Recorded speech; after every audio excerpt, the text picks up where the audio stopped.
You're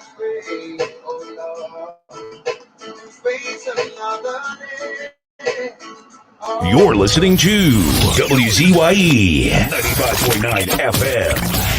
You are listening to WZYE 95.9 FM, the most influential name in Caribbean radio in the tri-state area.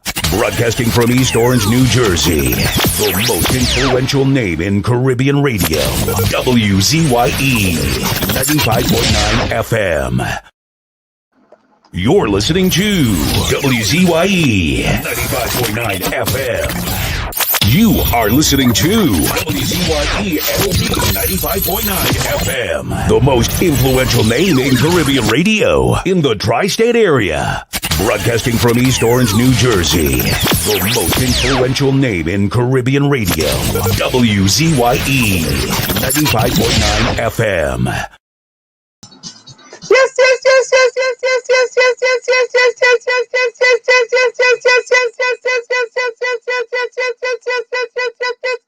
Let me say a special hello to all the WZYE 95.9 FM listeners. Of course, it's in the village with the DAG Triplets on WZYE 95.9 FM. And we come to you every Tuesday, Thursday, and Saturday from 7 to 9 p.m. That's Tuesday, Thursday, and Saturday from 7 to 9 p.m. And let me bring in 1/3 of the DAG Triplets, no other than Wave Me, Diana, Benskin, McDonald, boy. Oh, you get 100% tonight. I get it right tonight? You get it right tonight. That's me now you're talking to. Yeah. Okay. I'm inside. And let me bring in no other than the Phantom, boy. Gary Invisible Mahabir. Gary Phantom Mahabir, eh? Yeah. All right, don't worry. We coming sometime. Hey, but Diana, yeah. You know, I think Takesha tried a fast one on Nadia. Yeah, right? Yeah. I saw it too. You see it, right? Yeah. But I think Takesha was 3 minutes short. It's smart, Trini.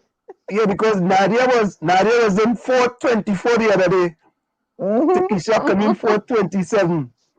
So Takesha, you had to try and break Nadia record, eh? Well, in all the hosts, I came in first. What acts? What acts, boy? you what acts? You're inside. What I came in first. You're inside. Let me tell you, Fish Stick say that how you give away your old PNM jersey and move to New Jersey. Hey, I ain't gonna lie to you. You see that fella?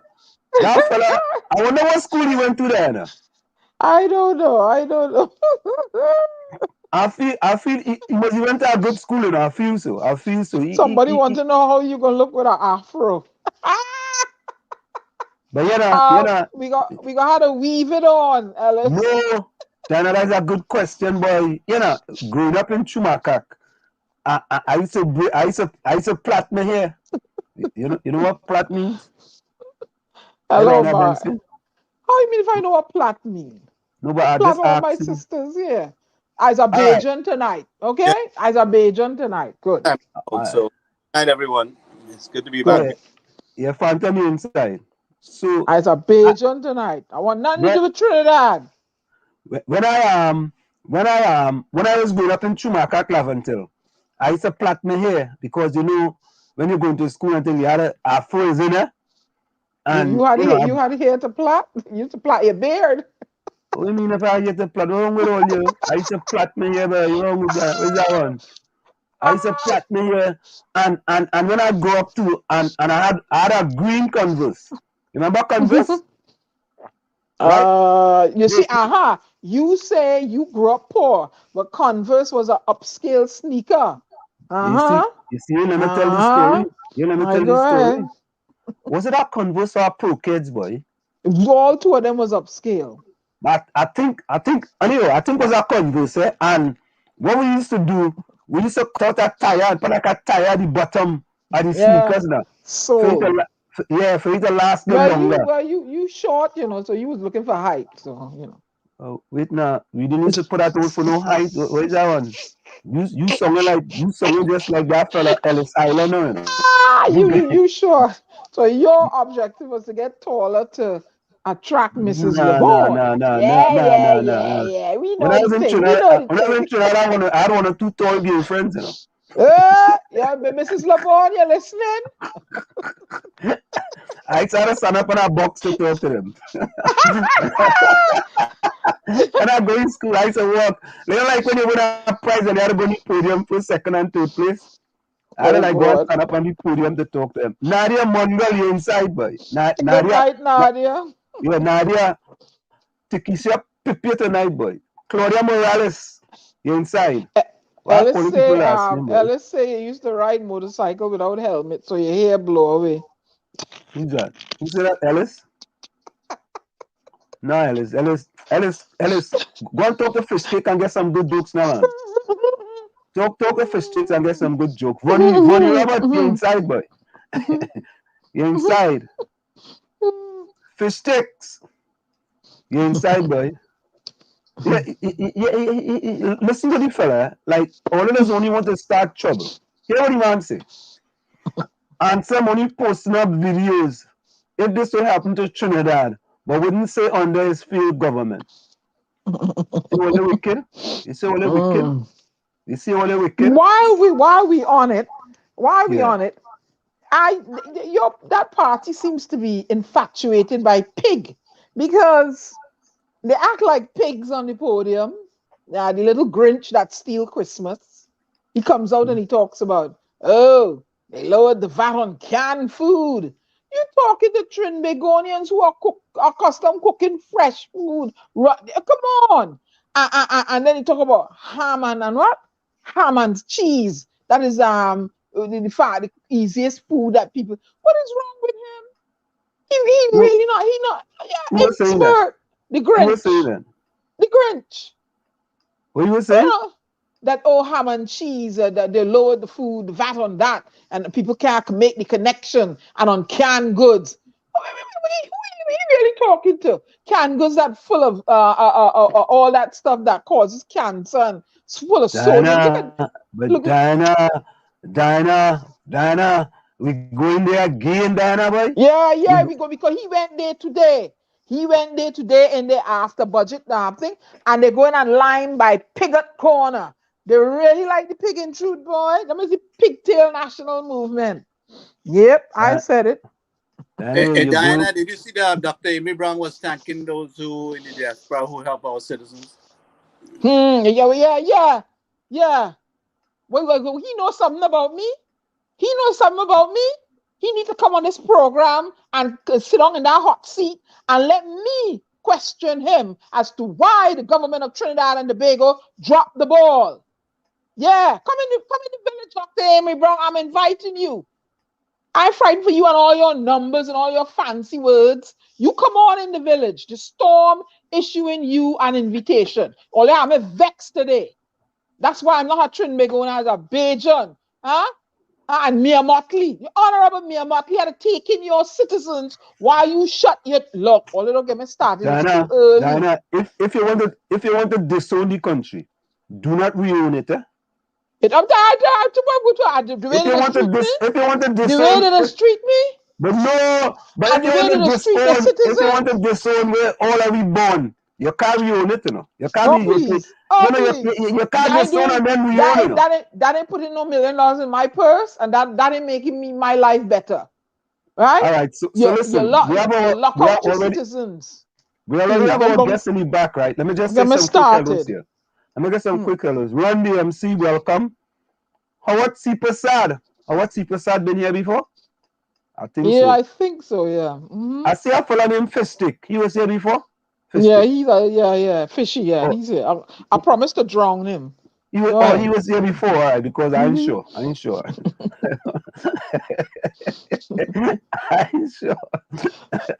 I see yeah. Nadira been here before though, right? Yeah, Nadira, welcome. Howard C. Prasad, welcome. Nadira. Claudia Morales. Ron, hello, little Ron Horner. Why you so quiet?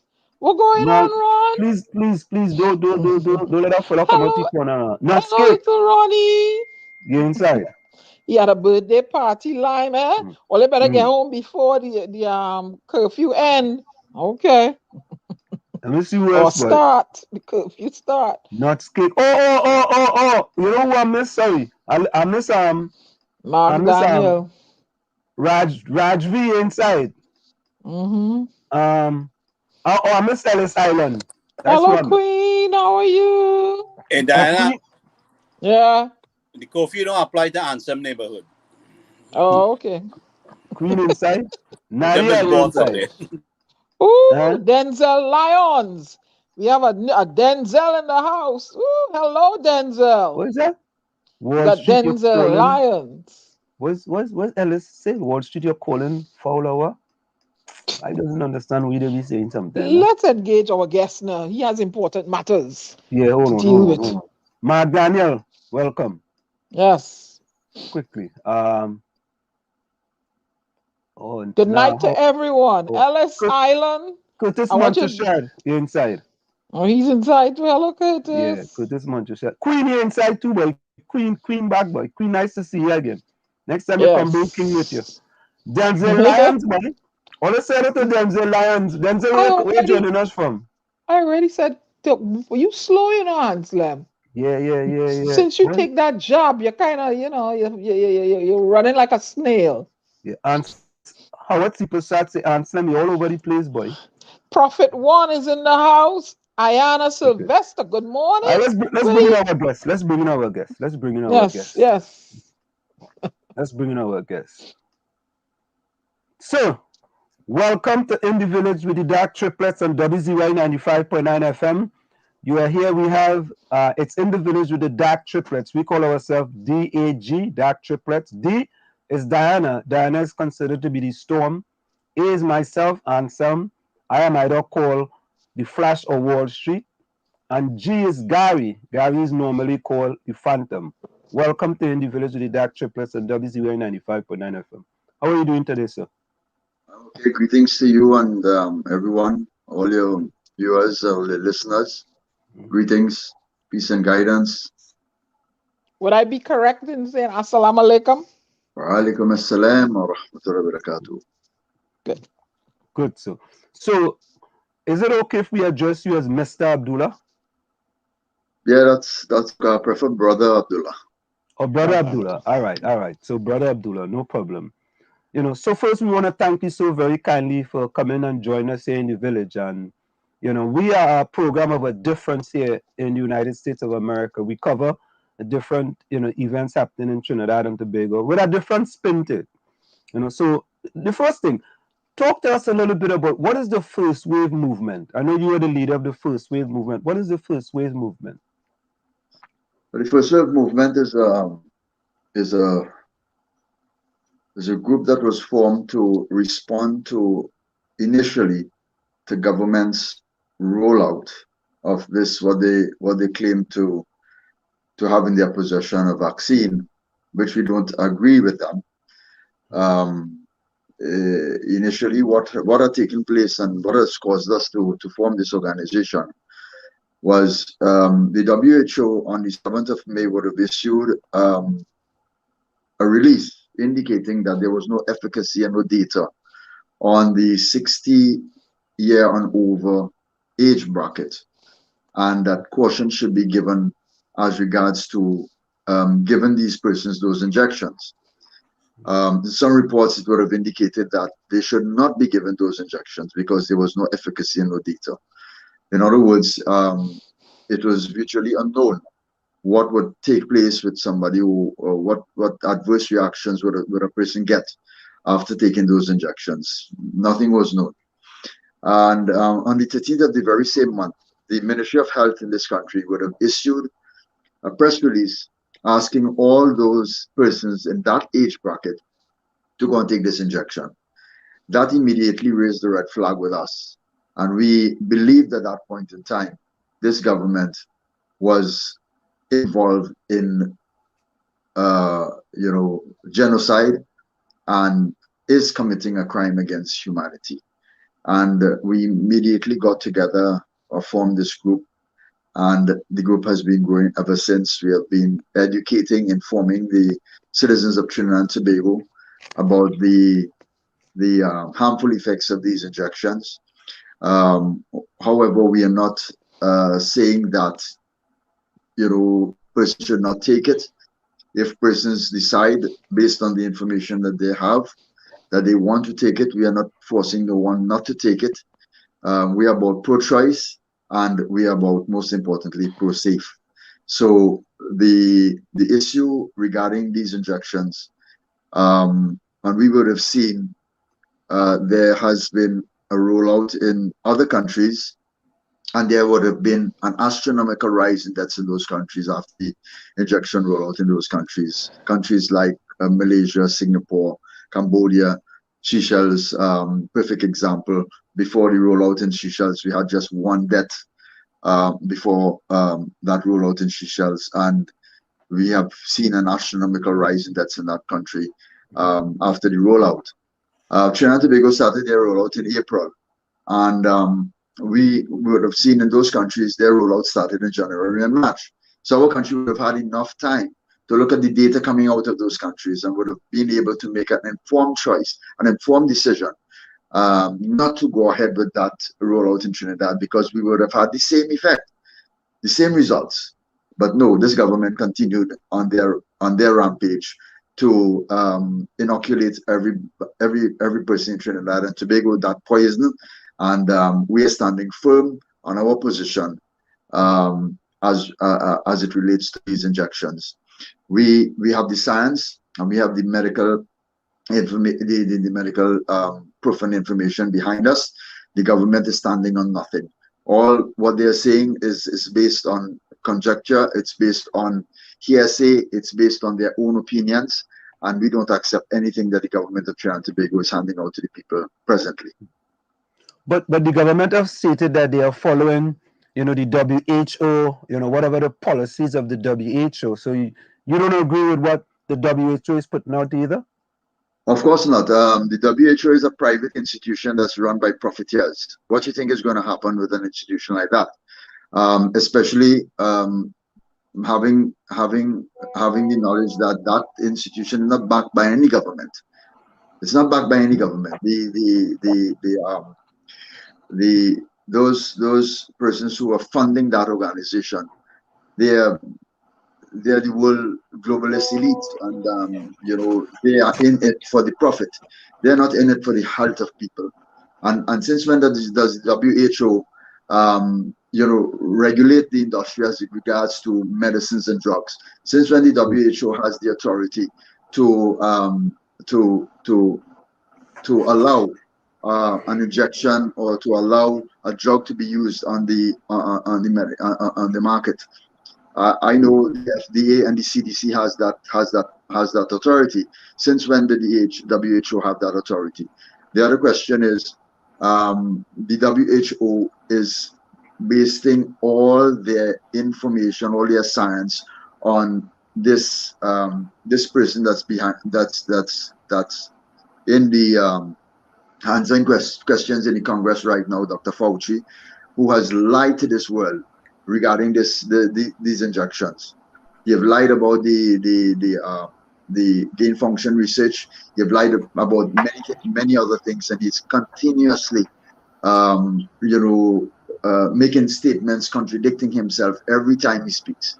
So why should we take any information from him? In my view, Dr. Fauci is a criminal. He needs to be locked up along with Bill Gates. So I don't want to go down the road of but let me ask a question. You recently, how many times have you been arrested, and do you think you were arrested rightfully, or do you think you were wrongfully arrested? Well, to answer that question honestly, I was never arrested. I was taken away from the location where I was at the time. I was informed by the police on both occasions I was not under arrest.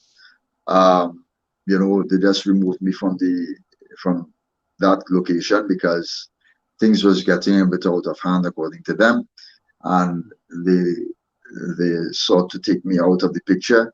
If they do that, things would have died down and things would have you know, calmed itself and so on and so forth. I was So just a question. Did they take you away in a police car or police van? Yeah, they did. That is just what was available. And you weren't arrested? No, I wasn't. I wasn't. My handcuff wasn't placed on my hands. They did not rough me up. They did not disrespect me in any way. They treated me, you know, very, very professional. You know, they did have a discussion with me. We did have a conversation about the issue. They did indicate that they respect what it is we're doing. They understand the reason why it is we're doing what we're doing. However, they have their job to do, and if it is we attempt or we appear to be breaching any one of those regulations, they would have to act. So I told them, I said, I have no problem with you all doing your job. If your job is to take me away and to arrest me, you're doing your job. I am doing mine. But Brother Abdullah, you went to the Ministry of Education to do what, sir? I went to the Ministry of Education together with a number of parents and their children to, you know, to raise a concern that we had as regards to that policy the government adopted, where locking out those students who have not gotten the injections, and also to deliver a letter to the Minister of Education and to engage her in a conversation, or members of her party or her official office. And basically, when we got there, the police was there, of course, and they told us we can't gather because the crowd was a bit large, and they told us, you know, we have to leave the compound. But there was a line that, you know, was there already. That line was seeking the attention of those in the building, and I told my membership to line up. Let's all of us line up. All of us have a concern. All of us have an issue to raise. So let's all of us line up. When we got at the entrance, there was a parent and her daughter in front of me, and they were allowing her to go into the building. And she said, no, she's not going to the building alone. She's not going without me. I'm here representing her and her daughter, and I have a letter to deliver, and she will go into the building together with me if that is possible. They did not allow that. They allowed me myself to go in alone, and which I did. When I got there, the lady behind the desk, she told me that I have to put the letter inside a box.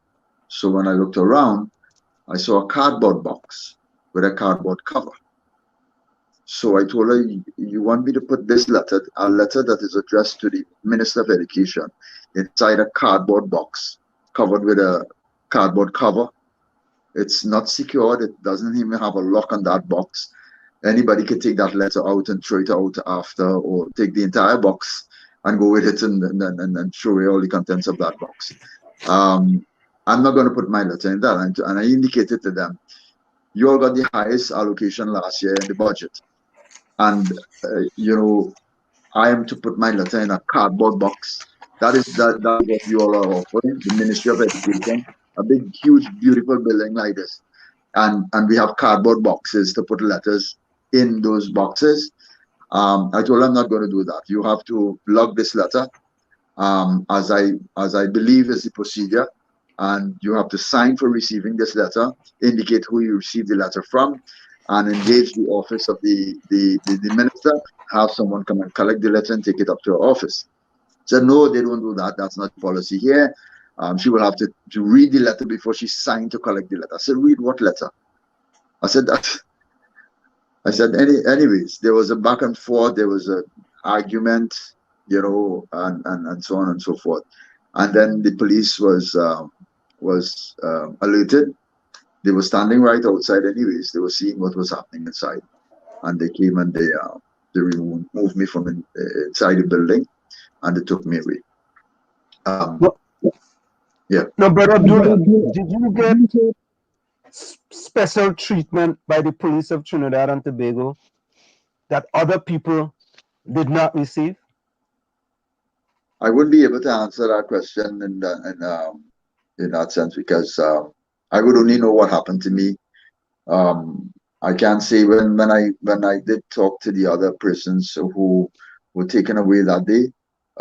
They seem to would have had the same treatment meted out to them. I was asked every occasion the police take me and they would ask me if I was injured in any way.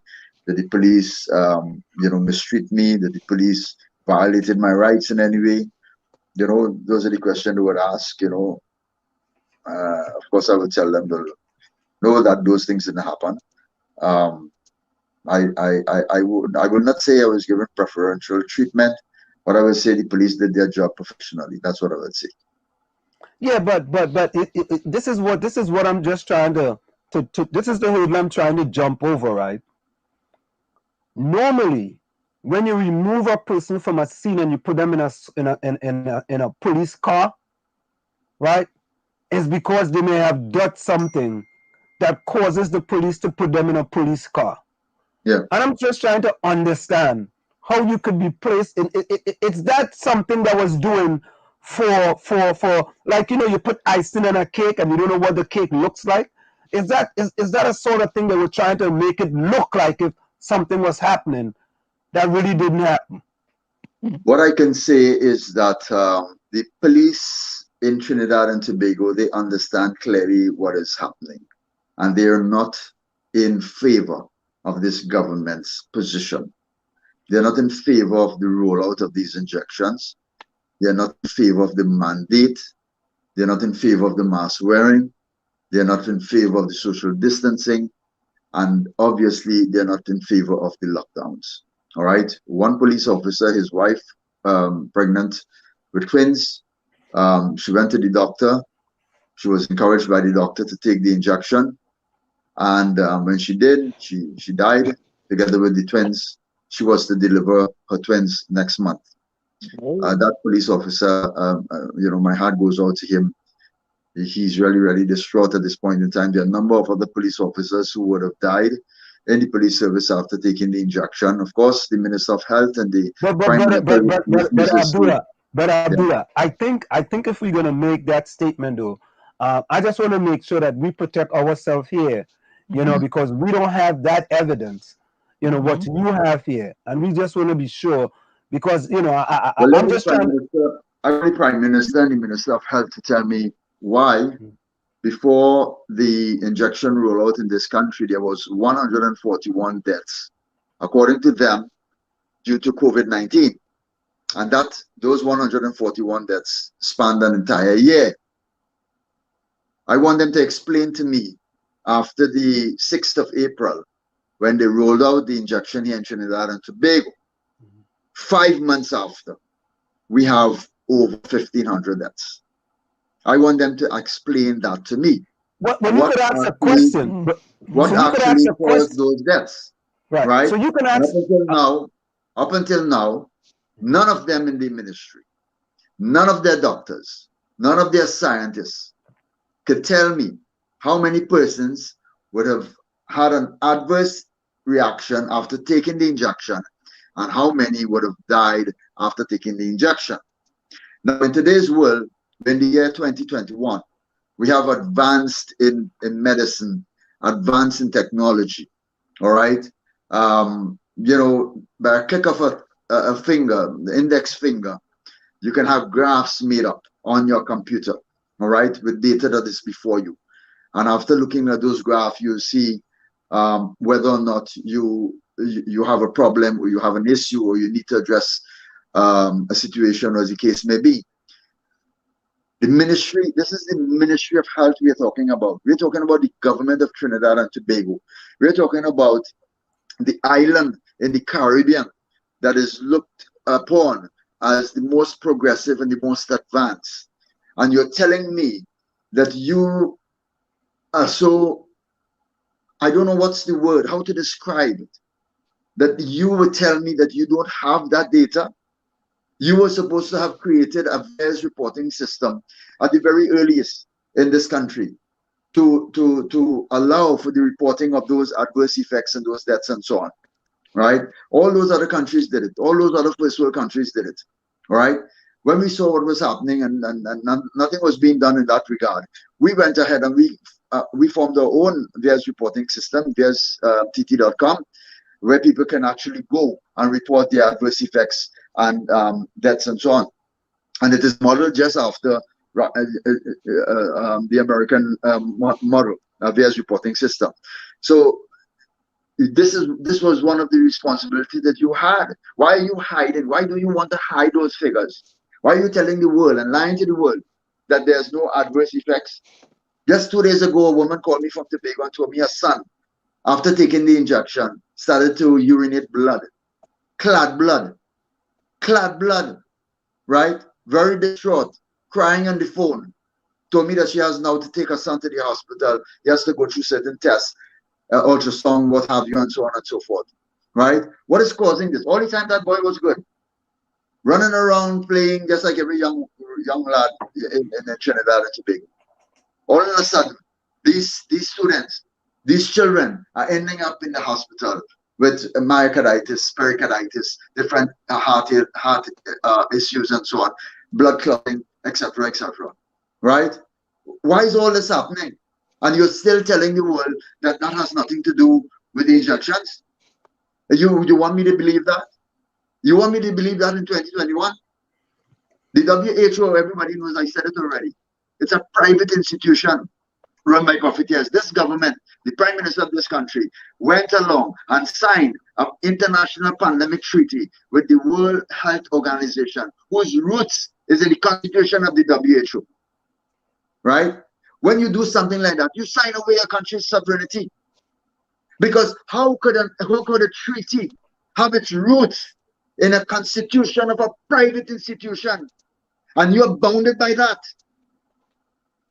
You signed away our sovereignty. You deleted our democracy and canceled our republic. That's what you did. But we are not going to allow that to continue to happen. And as I continue to tell him, every opportunity I get, Mr. Prime Minister, that agenda that was handed to you on a silver platter, promising you millions of dollars, put it down. You're hurting your people. You're hurting your people. So come to us with humility. We are going to make sure and ensure that you are protected and no one can touch you. No, but he don't care about the people of Trinidad and Tobago. He cares about the globalist elite that's promising him. I'm promising. This country signed on to an international bond, a pandemic bond with the World Bank in 2017. When nobody knew that there was a pandemic coming. Nobody knew about COVID-19. This government signed on that pandemic bond. And that pandemic bond matured. And there were conditions for that maturity. The conditions were there had to be a certain number of cases in your country and a certain number of deaths. This country received $20 million as a result of that bond. $20 million. This country was buying up PCR tests in 2017 in large quantities, right? So you're telling me that you did not know this was coming? When the opposition raised the issue in the parliament and asked the government to address the issue of COVID-19 as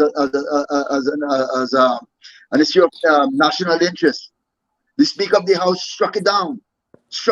Because why? They wanted the numbers to go up. If they had addressed it then, the numbers would have gone down. They would not have been able to get that $20 million, right? But Abdullah, it seemed like if this is politics as well, then, because you just mentioned there with respect to the opposition in Parliament. You know, I mean, but that's the truth, Ansem. That's the truth. That's the truth. No, but I'm just asking the question because it seemed that. But what I'm saying to you also, the man quoted what's happening in the country that is not normally in the media, is not being published, and people are reaching out. I also have information about people dying. So that Barry, was if it's sent to not me. published, that means it's shoot. Well, we listen to me. But the thing about it is, we are asking the government why there is no documentation and a thread of information as to those vaccinated and what their reactions are. The Ministry of Health should have a database monitoring each person that was vaccinated and if there were any issues with it. Gary, They acknowledge my uncle, and my cousin. Let me just say this. My uncle had no ailments, no issues with high blood pressure, low blood pressure, heart, or anything of the sort. Took the injection and dropped down on a job site, fell off a ladder, dropped down on a job site, and died of a heart attack. My cousin, no ailments, no issues whatsoever. Took the injection, got aneurysm in her brain, and died of bleeding. Right? Tell us, be honest, come to us and tell us what is causing these deaths. What is causing these adverse effects? And I want to challenge the government of this country, because you claim that there are many people taking the injections, and nothing is happening with them. They're getting no side effects and nothing of the sort. Well, I want to challenge you. I want you to bring a batch of those injections, and let's get an independent lab to test those injections, and let's see how much of those injections are placebos and how much is the real thing. Because I have information that those injections, a large batch of it, are placebos, because the manufacturing company, the pharmaceutical companies knew fully well that if they were to roll out all as authentic injections, the real thing, everybody would have gotten sick. Everybody would have died, right? So let's put some placebos in there, all right? A greater percentage of placebos, so a lot of people would not get sick, right? But the few that takes the real thing, they are getting sick. They are getting sick. And I'm warning this government of Trinidad and Tobago. Everything that's come to the light. What in it done that's come to light. We are not sitting idly by. Yeah. This organization is not sitting idly by.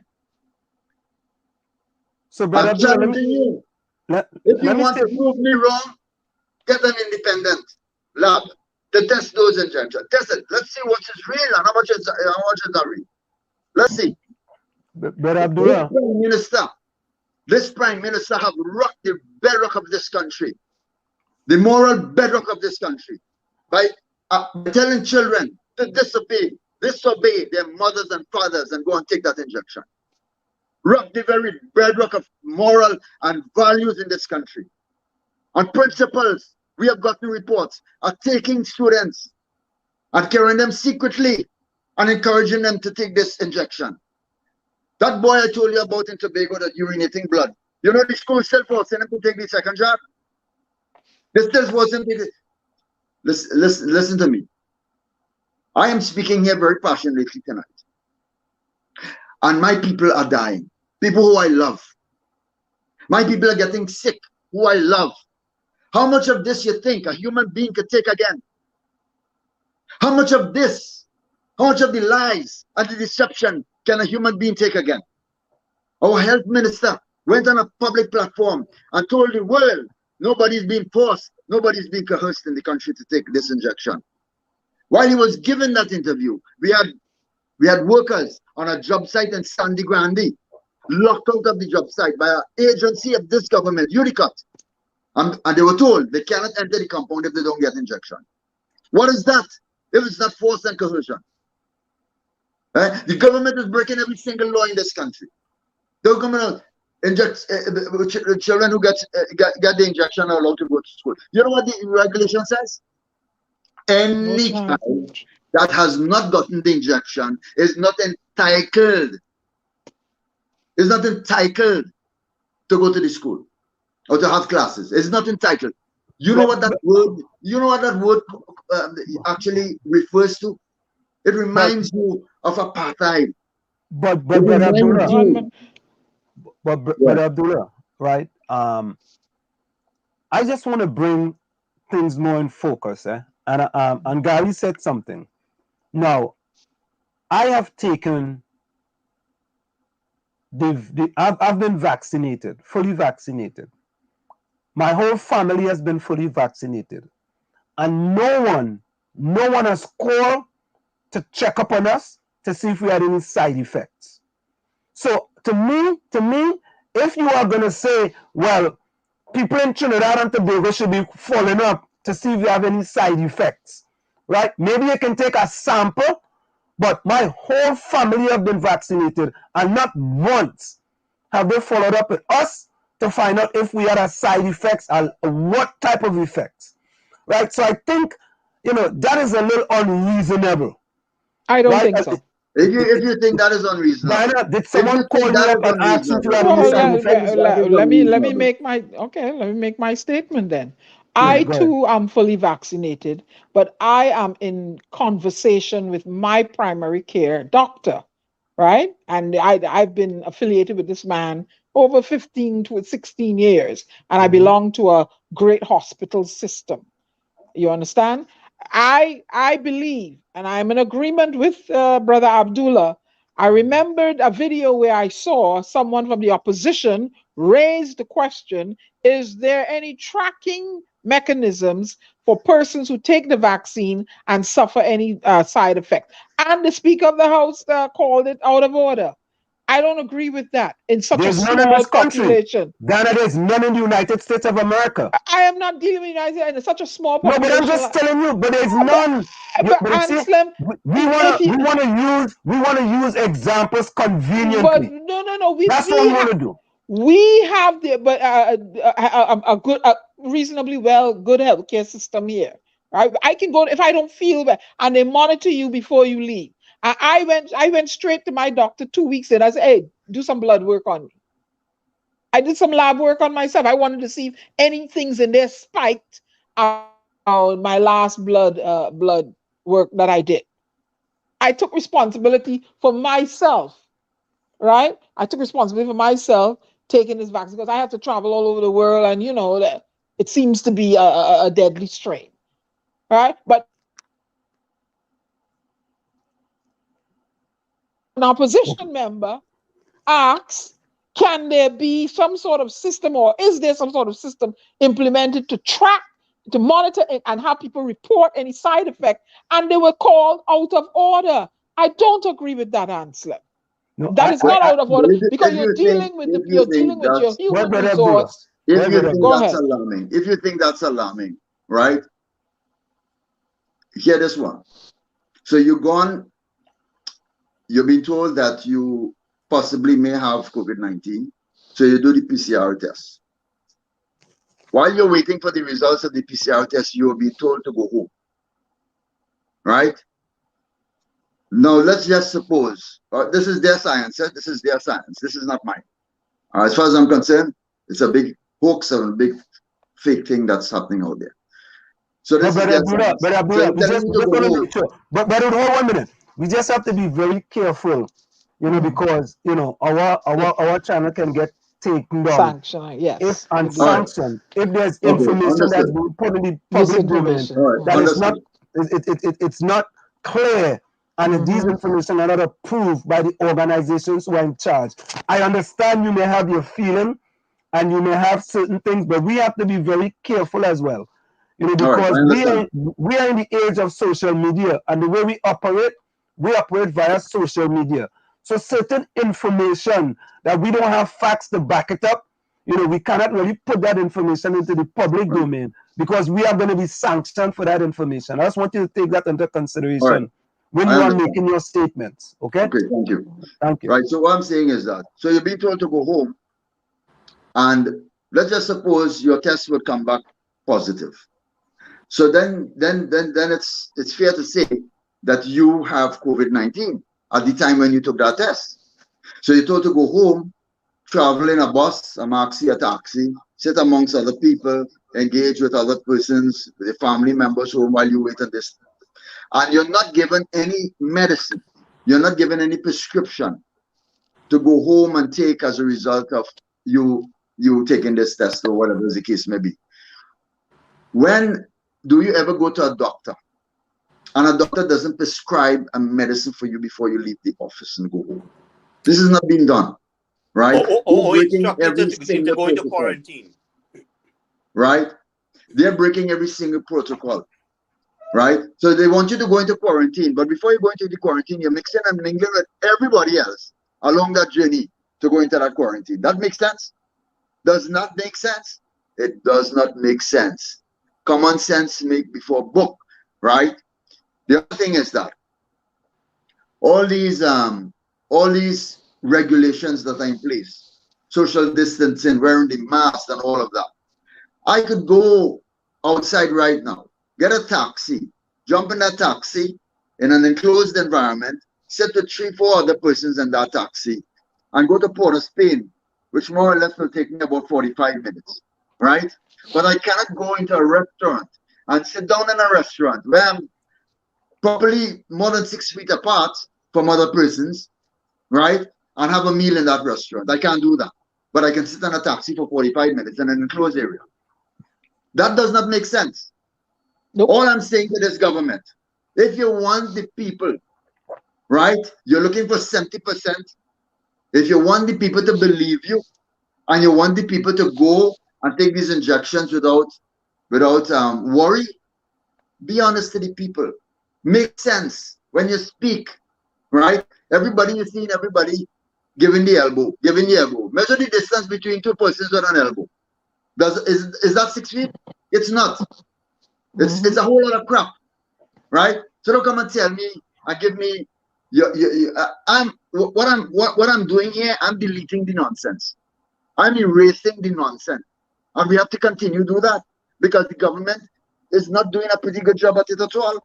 Every time they speak, they make themselves a fool, a laughing stock, because of what it is they utter, what it is they come forth with the people. Imagine the other day, our Prime Minister would have compared ivermectin with WD-40.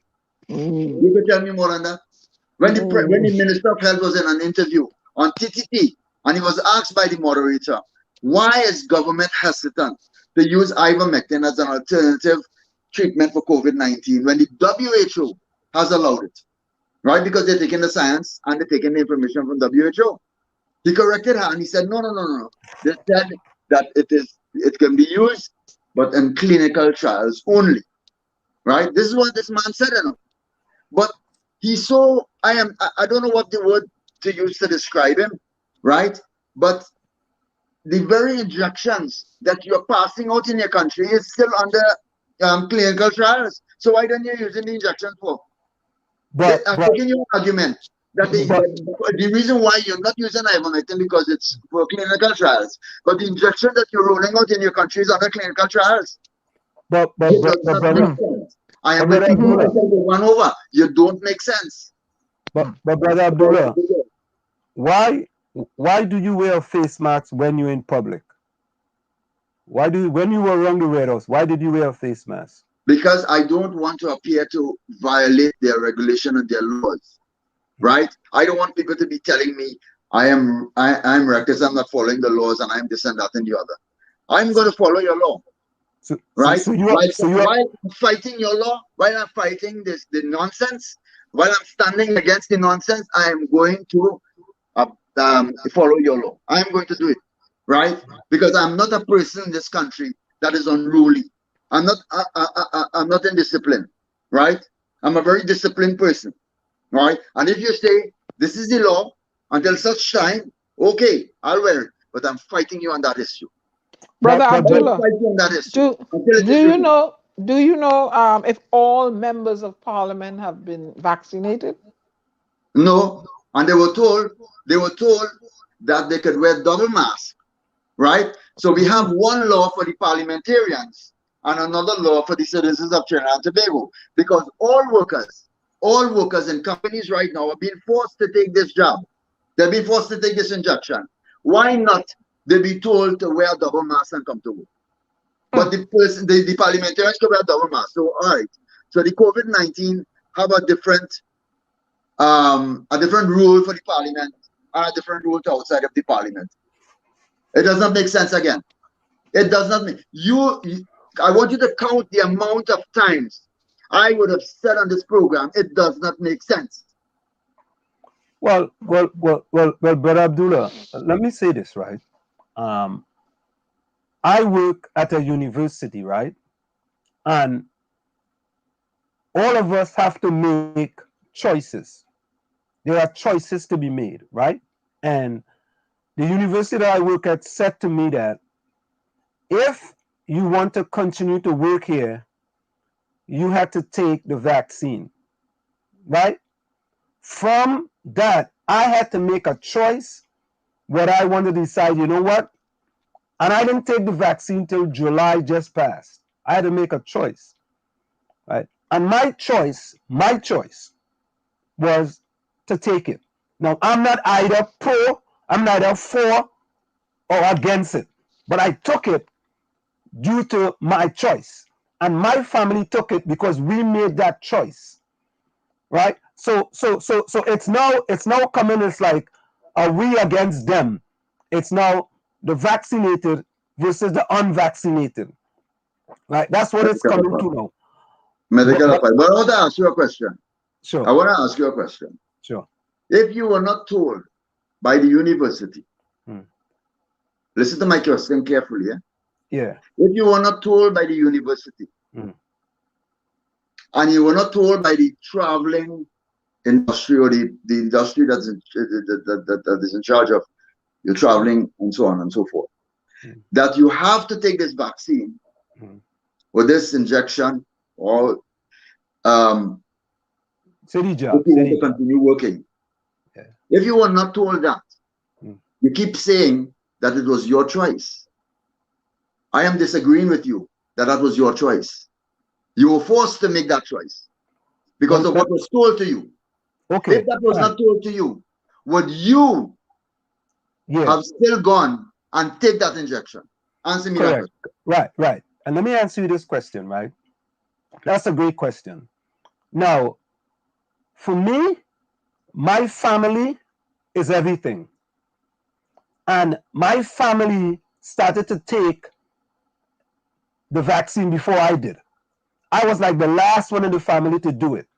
And I felt that me being unvaccinated, right, and the whole family is vaccinated, I believe the right thing for me to do and my family, as the dad of the family, was to follow in footsteps with my family. So it had a lot to do. That's why it was all about July. And let me say this: my son actually had COVID-19, and I can come to the conclusion that the only reason why he's still here today is because he was vaccinated. People want to say otherwise, but I can come to that conclusion. So for us, again, our choice, that was the right choice for me and my family. All right, what I want to say here, right, is that why it is that we are covering up people that had adverse reaction. You and I could take the same medicine and have different reaction to it. Why it is that the government of Trinidad and Tobago, and maybe the government of the United States doing the same thing, is covering up the fact that some people have had adverse reaction and we have possibly had some deaths with it. Because I'm hearing about deaths in Trinidad within 3 days of taking the vaccine. I had one friend who the blood pressure went up so high that he had to be hospitalized. I mean, there were several people. So what I would ask Mr. Abdullah to do is to document as much reports to you and collect as much information in the meantime about what's taking place with people who had adverse reaction, and if there was any deaths. We would like to get, if you could, your team could document that for us, and we will invite you back for a report on what's taking place. And while we are waiting that report, if you get something that is urgent, you could always reach out to us and let us know that this took place. Because we want the facts and we want to confront the government with the facts. Presently, Brother Abdullah, hold 1 minute. Brother Abdullah, hold 1 minute. Hold 1 minute. Don't go nowhere. We got to go for a quick station identification. Stick and stay. Don't go nowhere. Stay right there. Of course, it's individuals with the DAG Triplets on WZYE 95.9 FM. We come to you every Tuesday, Thursday, and Saturday from 7 to 9 p.m. We have with us, Brother Abdulla out of Trinidad and Tobago, and we're having a very well-spirited conversation. And for those of you in the chats, I see your questions. We're going to try our best to get to the questions with Brother Abdulla here tonight. We see you, and we know we appreciate you. Stick and stay. Don't go nowhere. We'll be right back after this short. You're listening to WZYE 95.9 FM.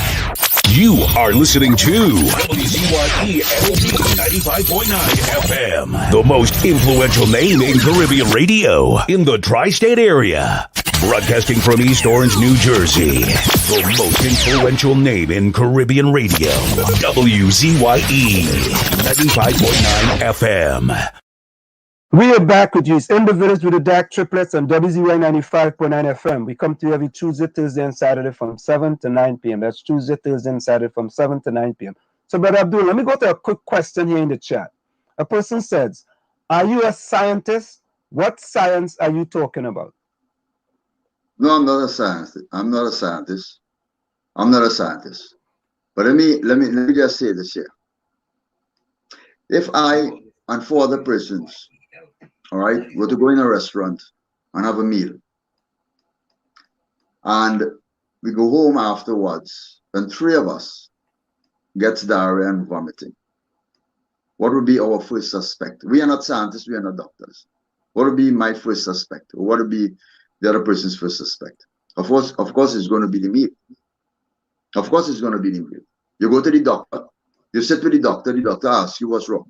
I'm vomiting, I'm having diarrhea. Okay, what happened? What did you eat something that you have to fill in the blanks. You are the one who has to fill in the blanks. And you tell the doctor, I suspect it's the food. So you give the doctor that information right off.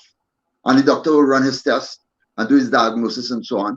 And he would deliver that to you and indicate to you whether or not you were right or you were wrong. This is what happens.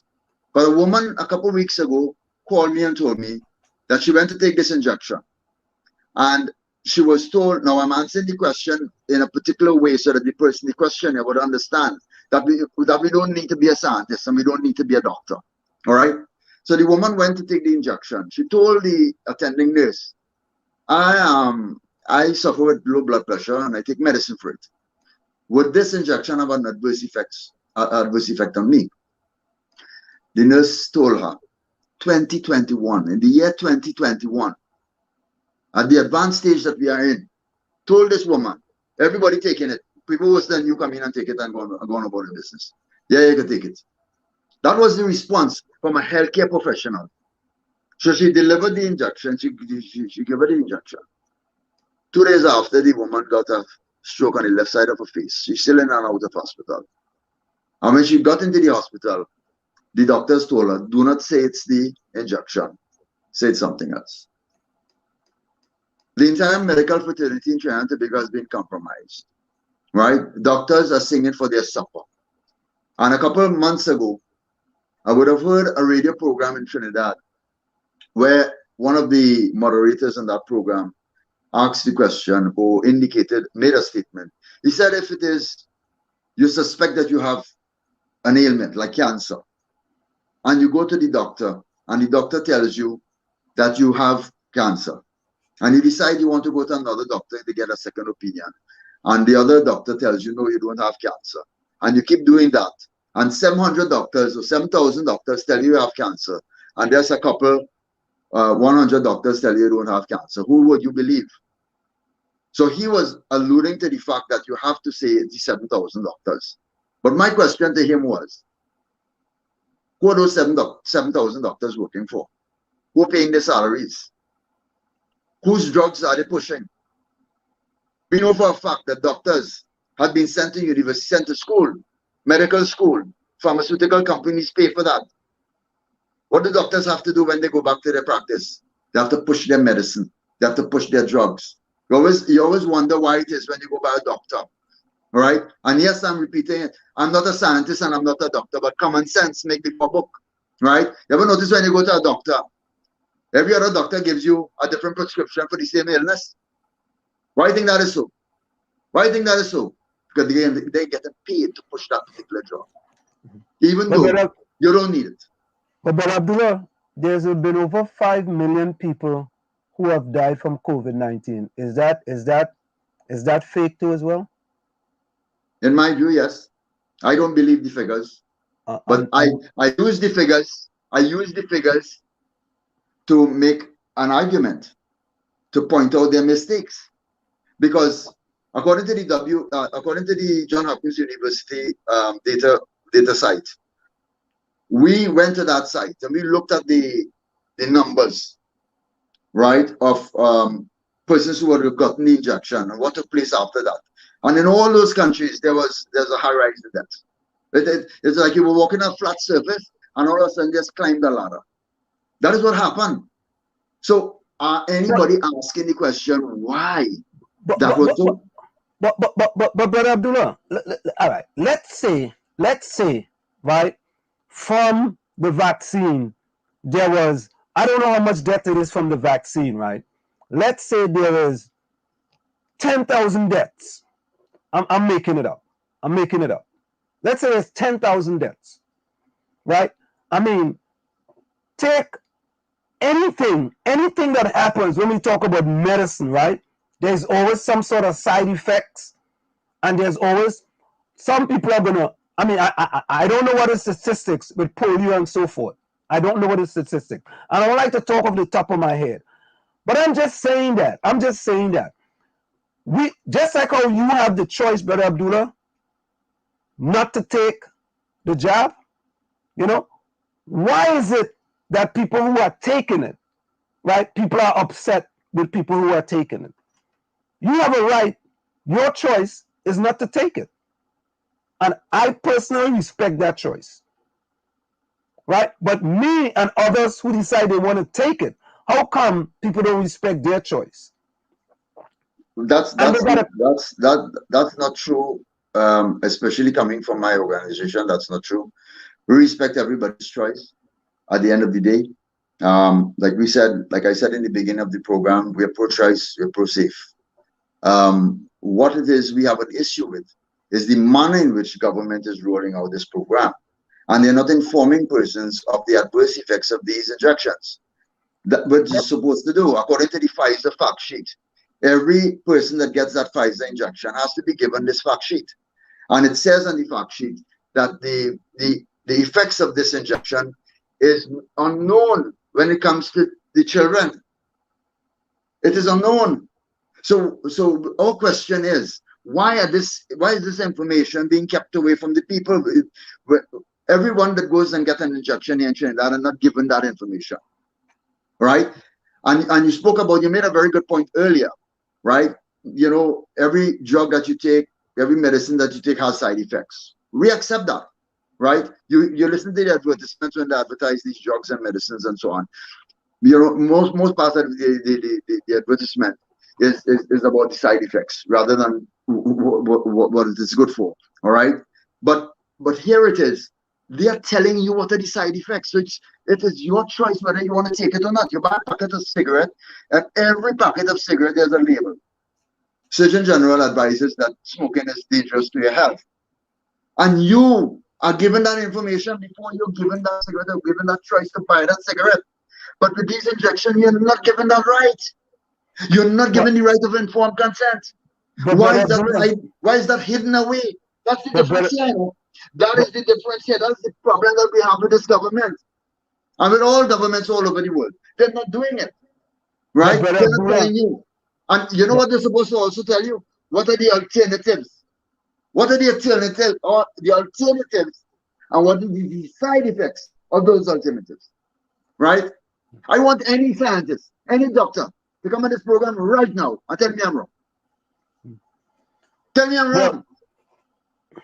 Well, Brother Abdullah, right? I mean, you have your opinion with respect to the vaccine, right?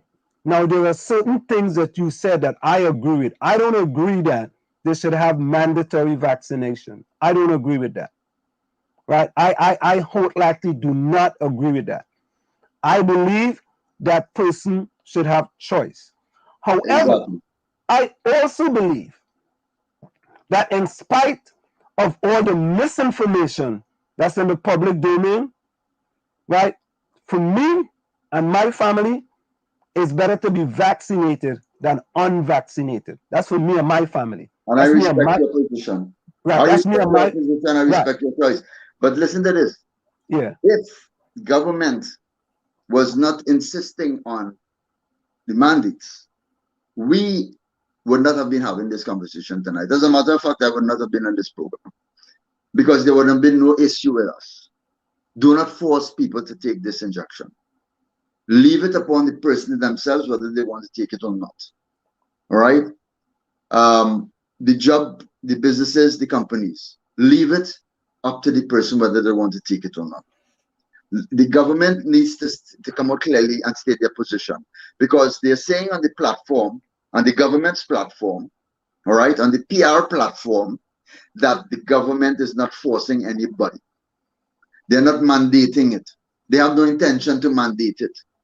But yet, the companies and businesses are telling you behind closed doors they're being forced by the government to insist or to encourage all their workers to take this injection. And if the workers don't take it, they are sending them home. So you're telling me a worker would have worked for you for 10 years, honestly and loyally, right? And up comes the government with this policy. Now you, as an individual, we all don't believe the government. We all say the same thing about governments and politicians. All right? We don't trust them. So here it is, an employee whom you trust. You trusted with your money. You trusted with your information.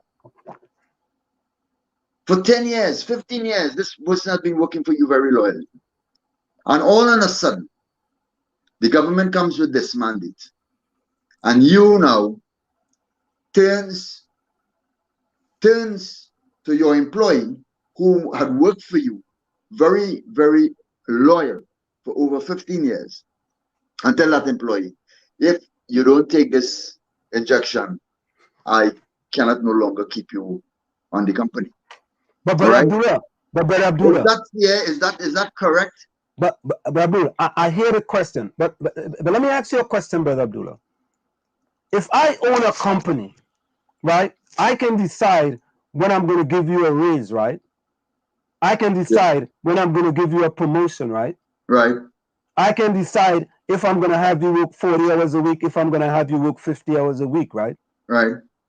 If I decide that in order for you to continue working for my company, you have to do A, right? That's up to you, right? It's choices. It's still choices. But who is giving that man? Who's making that demand? Who is making that demand? So the question is, the point I'm making is, the companies need to go after the government, not after the worker who has been loyal to them for over 15 years. That's the point I'm trying to make here. Read between the lines. The companies and the businesses need to challenge the government in the court, not to go after their workers. But you're being a coward. You're being a coward and you're being a bully to go after a worker who don't have money to fight you. You're dangling their jobs before them. If you don't take this injection, because the government mandates you to inject 70% of your workforce, right? So now it's no longer a question of whether your employees are capable of doing your job. It is a question of whether or not they have got the injection or not. So the first thing, when you have an employment campaign now, the first thing on your employment sheet is going to mark, did you take the injection, right? And that is the most important issue. That is the most important point. That is the most important criteria in getting a job now in Trinidad and Tobago, right? You take the injection. So it doesn't matter whether or not you're qualified for the job, you know. It does not matter whether you're qualified. This government is destroying this country. This government is destroying this country. And I'll tell you something. They're going to open up on the 11th the entertainment industry. Just a little over 30% of the persons in this country got the injection. But do all of them have buying power? No. right? Take the students out of the picture. They don't have buying power. The oldest pensioners, take them out of the picture. They don't have buying power. We have the conservatives who go to the supermarket, buy the groceries, go home and cook it themselves. They don't go. You don't see them in KFC and you don't see them in other places and so on. And then there's the few that remaining just simply can't afford. They cannot afford it. They cannot afford it, right? They have to concentrate and put in a meal on the table, bread and butter on the table. So we just remain with us about 8% that probably has that buying power, right? 8%. You expect 8% to sustain an entertainment industry in this country? Restaurants and bars and cinemas and all of that. Already the cinema owners are hinting that they may have to shut down. They may have to shut down. Another person who has a lot of these restaurants and so on has said that makes no sense. He opens, that 8% cannot sustain him. How are you going to pay rent? How are you going to pay your workers? And let me tell you something, the workers who are going to take in the injection because they want to save their job, they will soon lose it.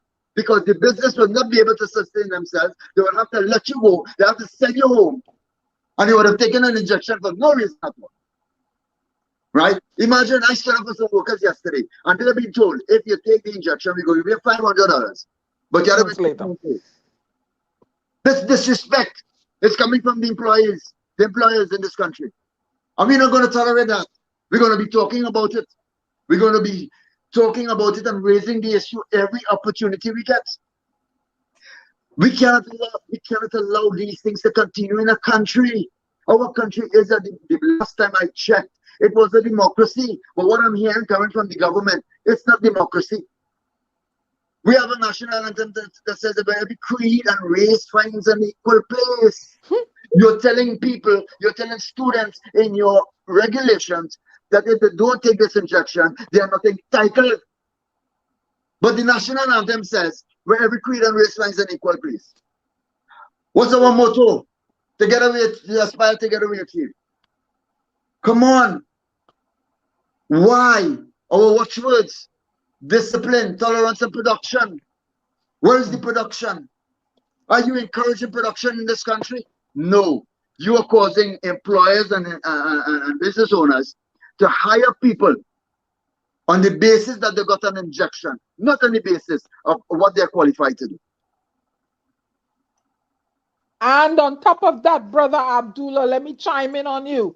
It is a foreign entity that is allowed to oppress our people in Trinidad and Tobago. A foreign company, right? Yeah. And if the member, and note I said if they are members of parliament who are not vaccinated and they can go about their job, what to Trinidadians and Tobagonians? They can put on double mask and go to work too? Unfair. Yeah. Unfair, and that's discrimination and apartheid. And I, Diana Benz, can say so. Go ahead, Brother Abdullah. But Diana, I will agree with that point full 100.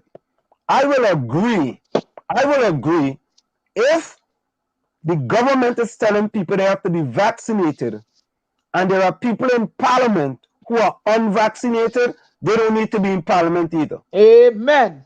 Okay, answer. I agree with that. What he's saying, the government gave a mandate to these companies behind the doors, you know. Gary, in the United States of America, right? Trinidad always want to compare themselves to the USA conveniently. I want to ask a question. I want to ask a question.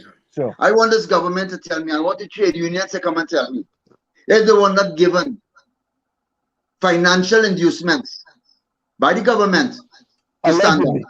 Allegedly. I want them to come and tell me if I am lying by saying that. But I have information that they will. Right? The other thing is that. Allegedly. I'm asking a question. I don't have to say allegedly, you know. I'm asking a question. But you say you have evidence. The point about it is that, listen what I'm saying. Yeah. Students are not being students cannot go to school in Trinidad if they're not immunized. Listen to this point. What is immunization? Immunization is the process by which a child goes through where they get inoculated or they get a drug in their system to prevent them from getting sick and to prevent them from spreading a disease or sickness. This injection does not do that. You can still get it. You can still spread it. Hold on, make my point. You can still spread it. You can still get it.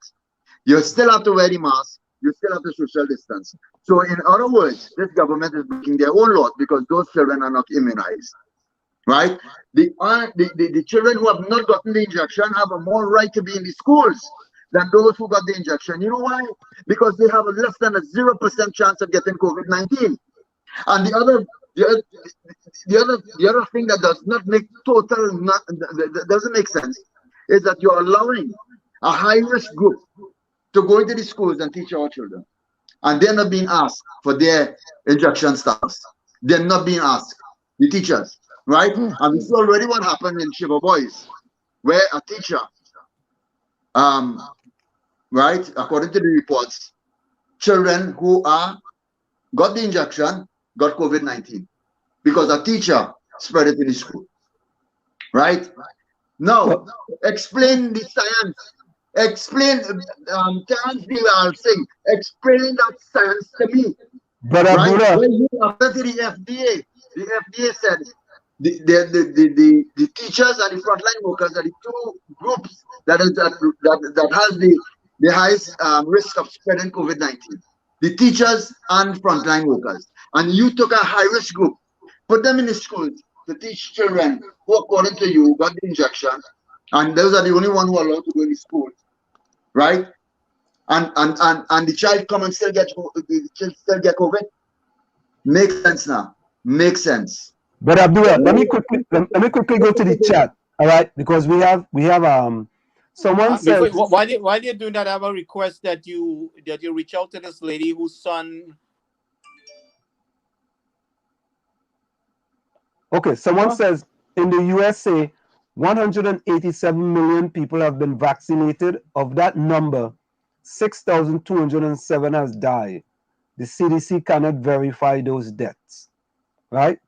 One person said that. Another person said, that was Eugene Julian. Eugene Julian, welcome. Rene Mohammed says, COVID was the excuse to enforce the vaccine. I don't know about that. Let me see what other person says. Lorraine Constantine Tobias, welcome. Who making the demand? The government, not the employees. By the way, Brother Abdullah, you have a lot of fans in here. They're agreeing with you, man. they like it. D Sam says, exactly, Mr. Abdullah. Rene Mohammed says, rumors has it that the vaccine existed before COVID. Okay, I don't know. Lauren says, the truth is that if they did not have the mandates, the amount of people being jabbed would have been much less. People are operating under fear. Correct is right. All right. D. Sam says, and no one is facing liability for forcing you to take the jab. If anything goes wrong with you, that's a normal thing. Ellis says, people and you can't sue anyone if your relative dies after the jab. That's how the pharmaceuticals operate, you know.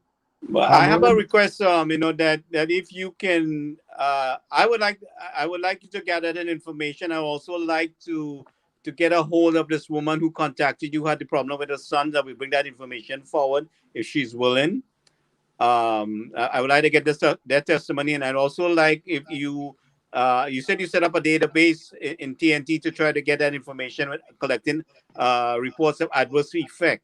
So I will appreciate that as soon as you could bring as much information forward. I would like to encourage anyone that had adverse effect from the vaccine that you let us know, and do not be afraid to let us know that. We want to give you that voice and that opportunity.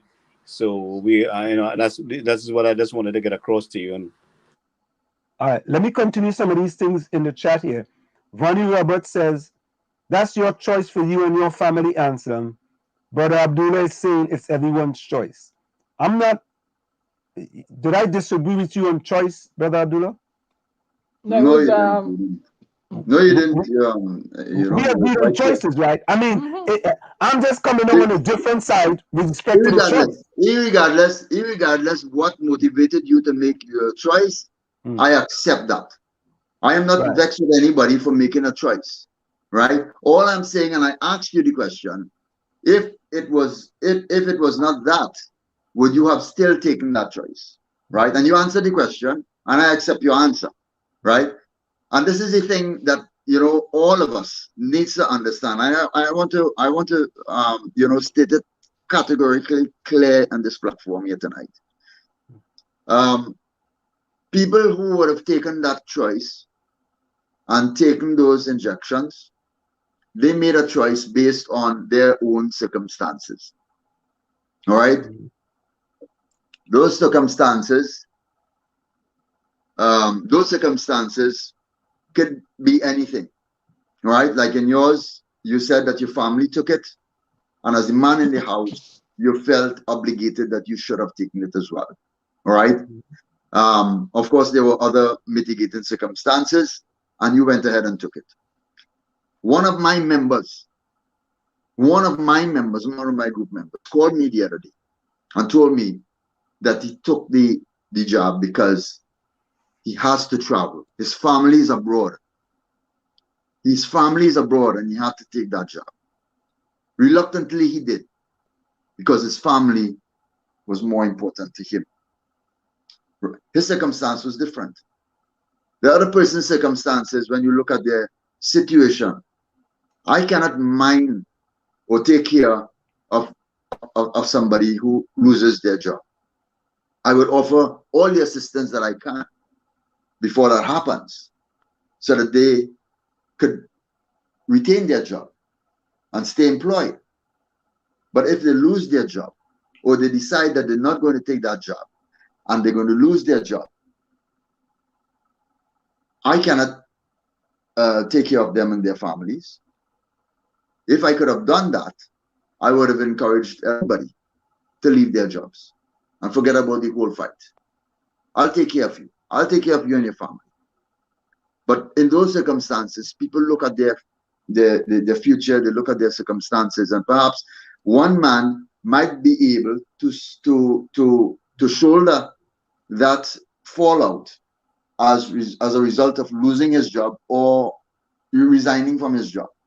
He may be able to withstand that. He may be able to deal with it and manage that because he has money put away, probably has another option where he can make money, etc., etc. Right? But there are some people who just don't have anything else, and they are faced to feed their families, and they have children that they have to educate, and all these things, and so they're put in a position where they have no other choice but to take this. And we feel for those people, and we hope that it could have been different for everyone, because those persons would take those injections reluctantly, and they feel sick inside after that they did this, but they did it because it was a matter of survival. And we reach out to those people. We have an open door policy. People who take the injection, who don't take them, everybody's welcome to join the first wave movement, because what we're fighting for, it is not that people do not take these injections. We're not fighting for that. We're fighting for our rights, our freedoms, our privileges. Give us the right to choose without without using our drugs as bait, right? Without threatening us and all these things. Give us that right to choose. That's all we're asking this government to do. Brother Abdullah, it's like asking an impossible task. Right, Brother Abdullah, I can absolutely agree with you in that. Give the people the freedom to choose which way they want to go, right? And at the end of the day, we can say whatever we want, whether we are for or against, pro or anti. At the end of the day, we have to decide. Each individual have to decide. If I don't do it, what are the consequences of my actions? All right. And if I do it, what are still the consequences of my action? Because, of course, if you do it, you may have to look at some other things that may happen, like side effects, as an example. But I have to tell you that anyone who's going to take this has some idea, not everyone, most people who are going to take it have some idea about some of the side effects, some ideas, right? And, we always talk about, well, it's not going to prevent COVID-19. I have known many people who have taken the flu shot and have gotten the flu. Many people have taken the flu shot and have gotten the flu. Right? So sometimes when we're saying that, well, you can still get it. Yeah, you can still get it. My son got it. But he had a fighting chance to be still here today. And that's all I can talk about. I can just talk about from my experience. But let me quickly read some other things here in the chat, Brother Abdullah. Bonnie Roberts said, that's your choice for you and your family, and some. Brother Abdullah is saying it's everyone's choice. Yeah, we're saying that. Nadia is saying, we have to respect everyone's view. It's a person to decide. Right? And Lorraine Constantine Tobias is saying, speak, Abdullah. Speak, Brother Abdullah. Right? Let me see. Hold on. Different types. Umar, go to the front of the line. Alternative medicine. Umar, go to the front of the line. Someone is saying alternative medicine, go to the front of the line. So René Mohammed is saying, why does the restriction of the vaccine and the mark of the beast seem so familiar? You know anything about that, Brother Abdullah? From a religious point of view, there has been those views expressed, and I went into the literature in the Bible and the Quran as well, and I looked at the material there, and there is also a religious aspect to this. There is also a religious position on this issue, and for some reason we're not seeing the religious leaders coming out like I would have done, and say anything about it. It's like they don't have a position. It's like, whatever. All right. I think the church needs to be more involved in this discussion, because they do have a large membership, a large following, and they do bear that responsibility to educate and advise their membership as to what is right and what is wrong. And according to the scriptures, we've been told about times like these. All right. When this time comes, what's going to happen? And we're seeing these things unfolding. Revelations will tell you, in our Quran and so on, we would have been told similar things as well. So all I'm saying is that there were compelling reasons why I would have rejected this issue of COVID-19 when it began. And that would have all started when I looked into our literature, where the Prophet Muhammad ﷺ would have said, the roads leading into Medina, and neither the Antichrist nor a plague will enter that city. And when I remember that saying, I went immediately and looked at the data in Medina to see whether or not there was COVID-19 in that city, and there were. So I believe what my Prophet Muhammad was saying, sallallahu alaihi wasallam. And so immediately I started to question whether this was actually something manufactured, or it was in fact, according to what they're saying, something that came about and was inflicted onto humankind. And with that question, I started to look deeper and do a lot more research and so on. And there were a lot of compelling arguments that draw me closer to believing that this, what is existing now, is there's a lot of questions around it. It's a dark cloud, and we still have a lot of unanswered questions. Like, for instance, at no point in time was this virus isolated, and that's something that is done in the very earlies. A Cox postulate test must be done in order to determine whether this is a pandemic or this is a disease or not a disease. That was not done. It was not done for other previous viruses and diseases in the past either. So, I mean, looking at all of these things, I started, researching and doing a lot of research, and I did 5 videos in the very earlies. 1 hour long. It's on Facebook. You can go and check it. And I spoke about every single aspect of it. I touched on the 5G. I touched on a number of issues, and I spoke about it at length. So, and I think I'm the only person that would have done a timeline from way back, before 2010, with quotations and stuff that was in the public domain that spoke about this day to come. And I would have done a timeline of those events that took place coming to our present time. So there's a lot of things, a lot of research that I would have done. And I am convinced that the position that I hold is a secure one. It's a solid one. And I'm willing to give my life for it. I do respect the position of other persons, their opinions. I respect their opinions, and I, because they would base their understanding and their belief on what was presented to them. And not everything is presented to you. Like, for instance, I may perhaps not have a lot of probably information presented to me as yet.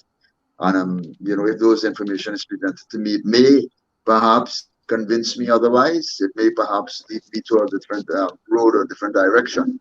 I'm not disputing that. I'm not discounting that. All I'm saying is that, again, everybody has that choice. All right. And we want people to have that opportunity to make a choice on their own freely and not be forced or coerced into making that choice. You should not be held ransom in making that choice. You should not be, your job should not be held against you in making that choice. And that's all we're saying. And if the government were to listen half of the time, just half of the time, listen half of the time to what the people is saying, I think you will be in a better position in terms of governance and leadership in the country.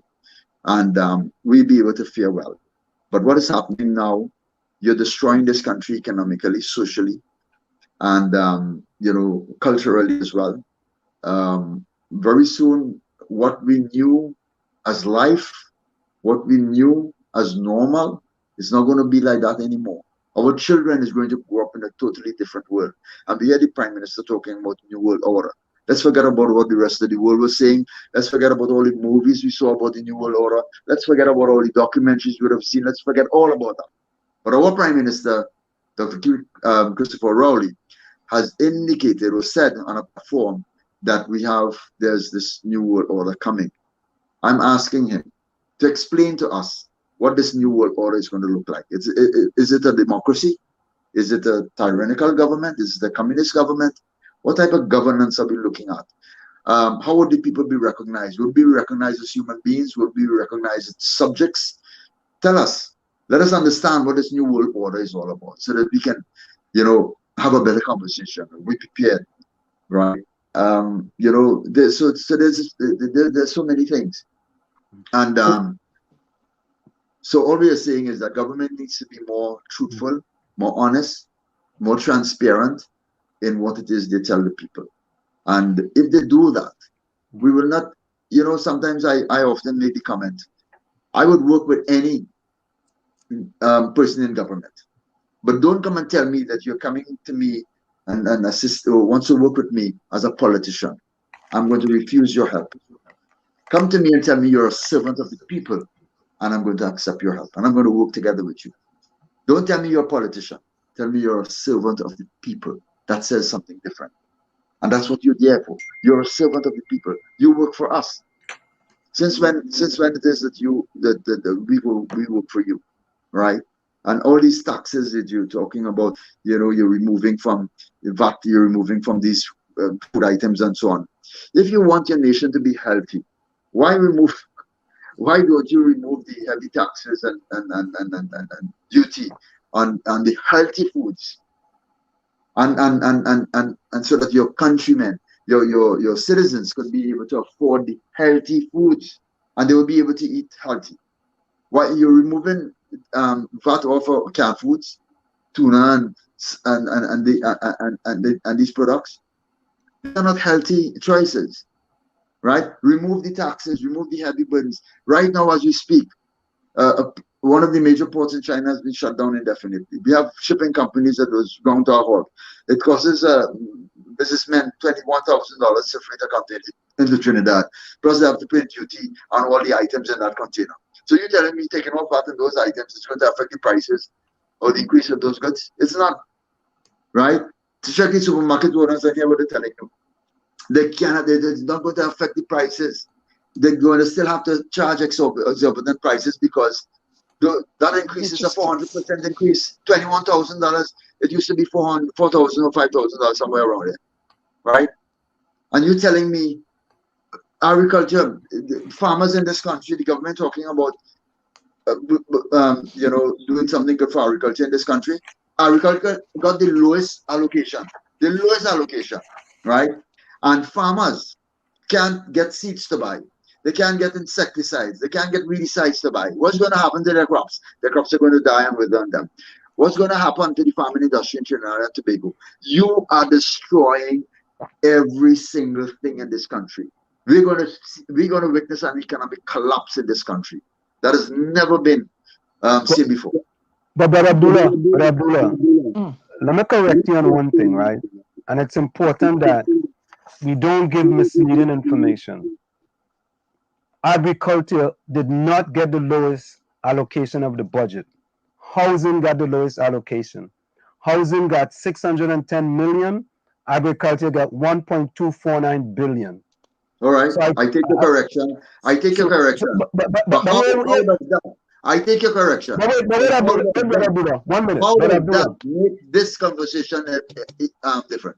No, but Brother Abdullah, all I'm saying, Brother Abdullah, they get the second to last, right? No, how does that change the conversation? The thing about it is that we are quick to correct.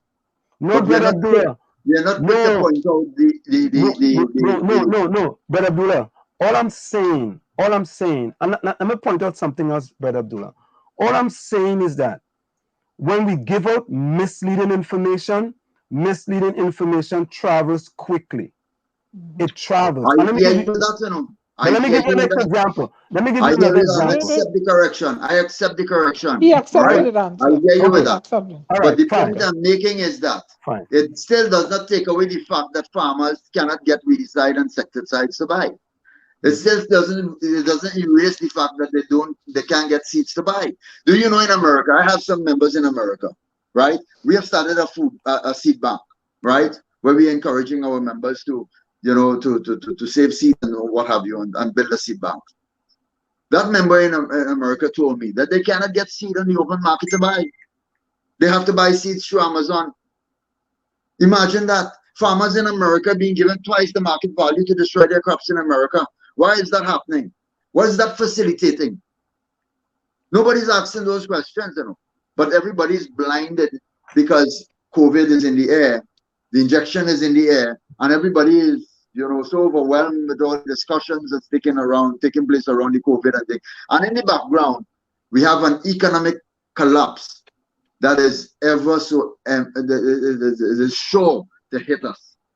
It is sure to hit us because that is one of the conditions of this whole agenda, to collapse the economy, right? The president of Belarus was given 940 million dollars to institute mask wearing, social distancing, to create a police state, lockdowns, and to crash the economy. He never agreed to that. He refused them. Right now, Belarus has the lowest death toll in all of Europe. All right. Tell me, how is lockdown working and helping an economy? How is that helping us? How is the mask wearing helping us? When it has been proven over and over again that the mask wearing does not help in this situation. Social distancing is a laugh. The ministers and them elbowing each other. Elbowing each other 6 feet apart. Tell me that 6 feet apart? What a joke. What a joke. And I, as a citizen of this country, have to watch that. Have to watch that and believe what they're telling me. Come on, man. We have children that's looking on. And they want to see heroes in their parents. They want to see their parents stand for something. They want to see their parents hold on to something of value that they could carry on and they could inherit after we leave this earth.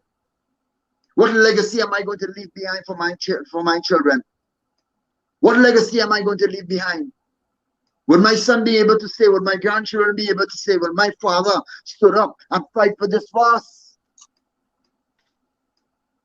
Right now, every soldier in America, their efforts have been cancelled. All the wars that they have fought, all the wars our own people here in this country would have fought for our freedoms in this country, it has been cancelled. How is that for good governance? How is that for good leadership? This government needs to come to the people with humbleness, not with arrogance. I tried to address the Minister of Health the other day when he was going to Parliament for the budget, and he ignored me. That same minister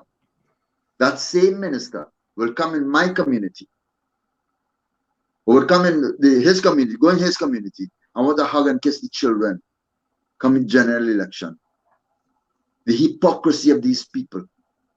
The hypocrisy of these people. And they call themselves leaders. But Abdullah, that's all politicians. That's most politicians in Trinidad and Tobago, you know. So don't you think it's about time that we should stand up to these politicians? And listen to this. But listen to this. I have said over and over, the system has to change. I have said over and over, the system has to change, because what we do, we don't get change, you know, we just get exchange. And until we try to change the system, we spinning top in mud. Right? Because when you exchange, sometimes you just get the same thing. Right? Everybody's your friend when it's election time, and when they get into office, it's a different kettle of fish. Right? We have to change the system, because we the citizens are we are the government. We are the system. Right, but we don't act like that. System. But so we don't act like that. What we need to do is to concentrate on ourselves, concentrate on our communities, build our tight-knit communities, create that environment whereby people can continue to live comfortably, and they'll be able to operate and feed themselves and feed their families. We have to go back to bartering. We have to go back to exchanging goods and services. We have to go back to the land. Right?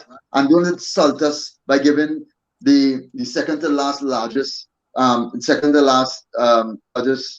allocation for agriculture in this country and talking about food security. That's supposed to be high on your agenda based on what is happening now. But if you do that, you will empower the people. You would feed the people. The people will be able to feed themselves. But if you don't do that, if you give them, you know, pittance, and you destroy that industry, the people will have to depend on you, and that's what you want.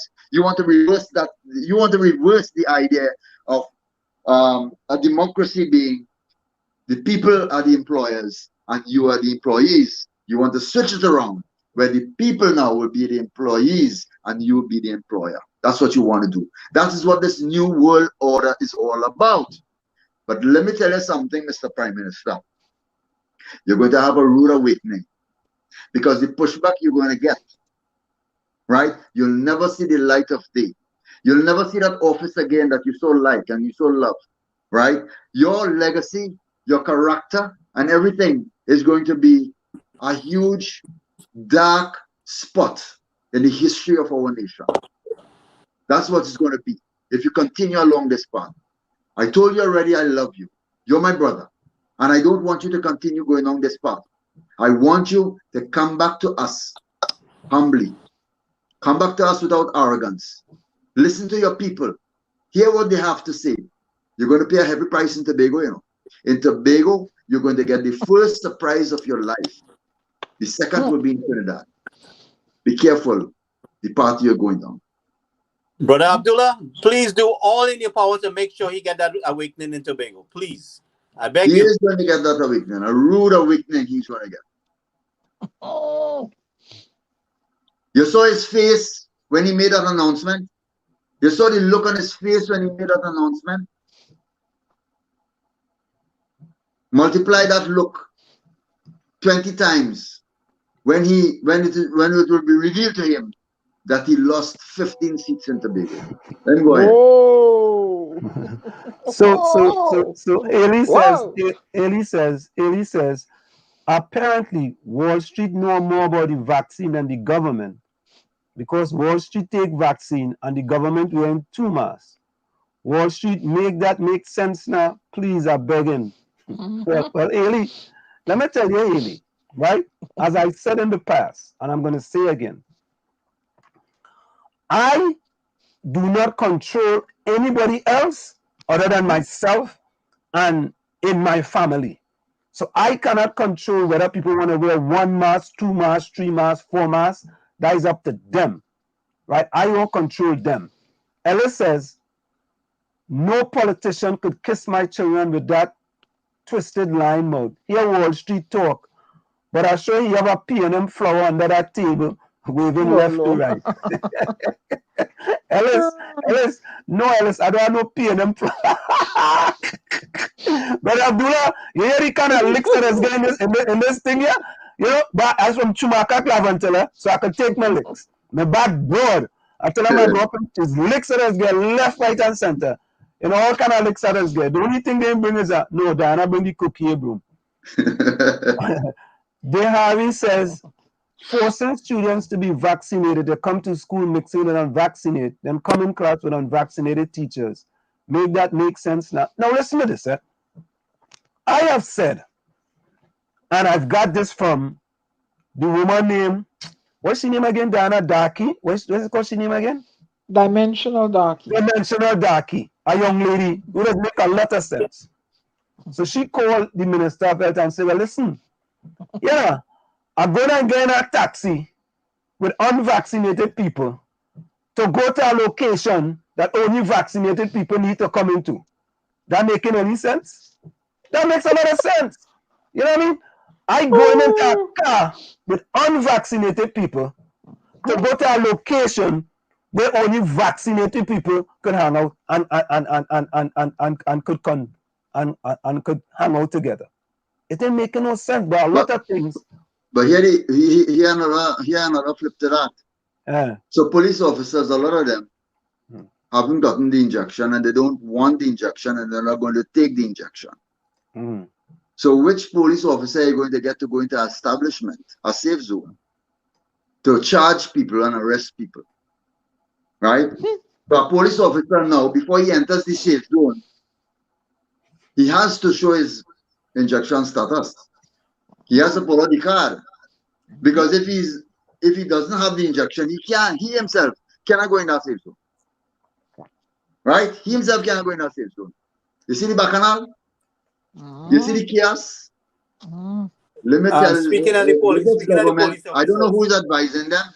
I don't know who is advising them, but the police is not on your side, Mr. Prime Minister.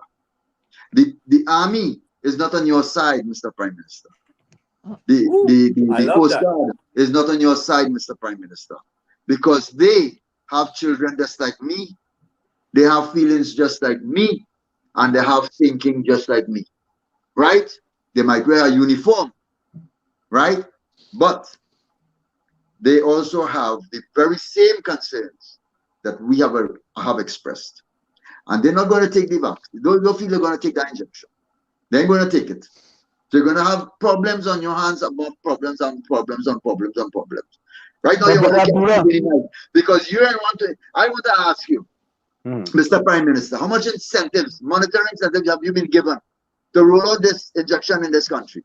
Tell us how much money they're giving you. You can't sleep in the night because the deadline coming close and you're so desperate. You are your Minister of Health out in the hot sun, sharing flyers and encouraging people to take this injection. You have the NLCB giving $5,000 away for people to take this injection. You have Republic Bank. They have another scheme in Republic Bank to take the injection, right? Come on, if the injection's so good and you have such a brilliant plan, why it is all this incentive thing? Why all of that? Why all of that? Owner of a casino giving his workers $500 to take the injection, but they could only get it 6 months after they're dead and God forbid, and they go to the grave, right? All they're telling people take the injection and it will prevent all of them going to the hospital. Look what happened in Israel. Over 80% of the people injected in Israel. Where is the herd immunity in Israel? You feel if you roll out the same campaign here in Trinidad, you will get the same result? You're going to reach 80%. You're going to reach 80% as a matter of fact. You ain't crossing that threshold that you're at right now. Because you have a great pushback in this country. People not taking that injection. I don't know what you're going to do with the SOE come December, at the end here, you know. I don't know what you're going to do if you're going to extend it again, you know. But I'm telling you, what you're doing, they're making sense to the people, and the people hating you more and more every day. The people don't like you. The people talking about you, the bad talking there, they're saying all kind of thing about you. I'm the only one who have not at this point in time insulted and call you any derogatory. All I'm saying, telling you, I love you, Mr. Prime Minister. I want you to put down that agenda. You see that evil agenda that they give you? Put it down. Put it down and come back to your people. Come back to your people. We're going to embrace you. We're going to protect you. You'll be a hero amongst the people in Trinidad and Tobago. You want to be a hero? Put down that agenda. Watch and you go see the hero you'll become. Watch and you'll see the hero you are going to become. You'll be classed as the best prime minister ever in the history of this country. Because why? You would have taken a decision to protect your people and to save your people from destruction.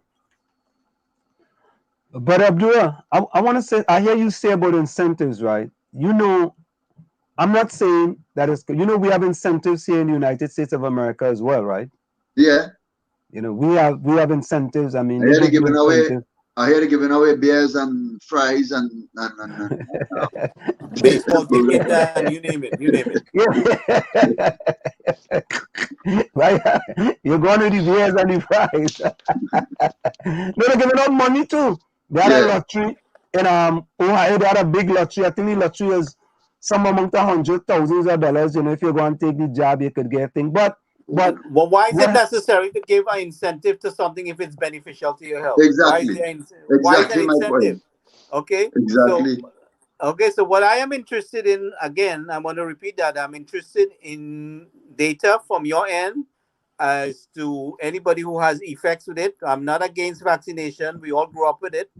But we are interested because I don't believe that this is a genuine, on my part, I don't believe this is a genuine pandemic. I think this is a manufactured thing that took place. And we're not getting pure information. And there's a lot of things that have been suppressed. I have noticed the suppression of people's voices in reference to this pandemic and the vaccine and a lot of things. So I'm trying to encourage the people to come forward with whatever information they have in reference to it. If it's good, thank God it's good. If it's not good, we want to hear about it too. Well, listen, man. The way the world is going, right? I mean, if you want to travel from one country to the next, right? You're gonna have to take what you might not want to take. You know, because that's just the way it is. You know, some people can decide, well, you know what? I ain't gonna travel nowhere. But that's bullying, answer. That is bullying. That is bullying people. And there is no evidence that in fact, there's no evidence that the vaccine can prevent the spread of COVID. You can still get infected and spread it. So and what as is a matter the of fact, as a matter of fact, those things can be challenged in court. All right, and there has not been the opportunity as yet, I believe, for those things to be challenged in court because you know right now it's just wavering and very, very cloudy.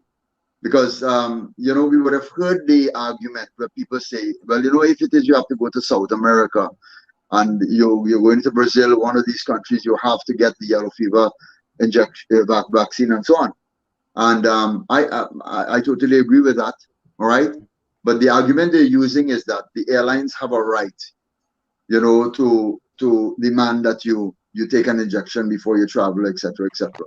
But that's the airline policy. That is totally different from entering a country. That is totally different from entering a country. And look at this. There's no social distancing. Hold that thought right there. Hold that thought right there. We got to go for a quick station identification. It's in the village with the DAG Triplets and WZYE 95.9 FM. We're going to go for a quick station identification. We have with us Brother Abdulla of Trinidad. Let's go for a quick station identification. Stick and stay. Don't go nowhere. It's in the village with the DAG Triplets on WZYE 95.9 FM. You're listening to WZYE 95.9 FM. You are listening to WZYE 95.9 FM, the most influential name in Caribbean radio in the tri-state area. Broadcasting from East Orange, New Jersey, the most influential name in Caribbean radio, WZYE 95.9 FM.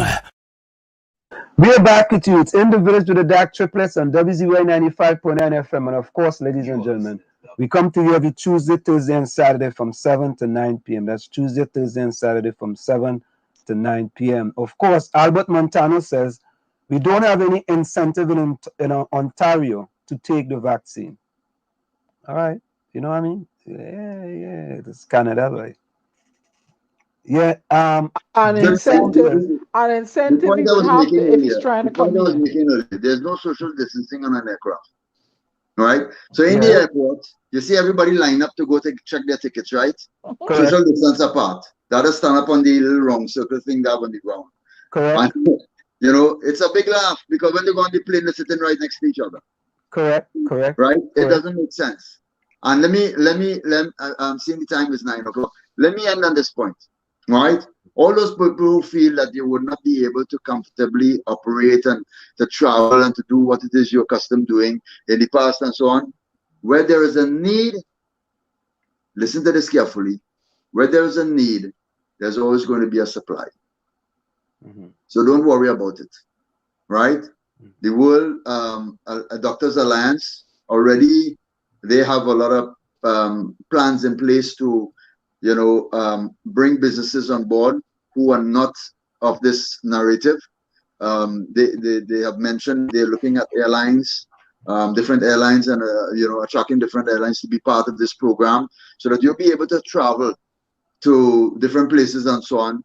I don't know how they're going to roll it out, how it's going to be, how effective it's going to be, or as the case may be. But the thing about it is that if I want to get to some place, there are many other modes of transport that I can use to get where I want to go. So I'm not worried about that. I'm worried about my health. I'm worried about, I'm concerned about my health. I'm concerned about my future, my children's future. I'm concerned about preserving what it is we know to be freedom, what it is we understand to be, those rights and those privileges that we had, those rights enshrined in our constitutions. And that is my concern, and preserving that and preventing government from erasing that and taking that away from us.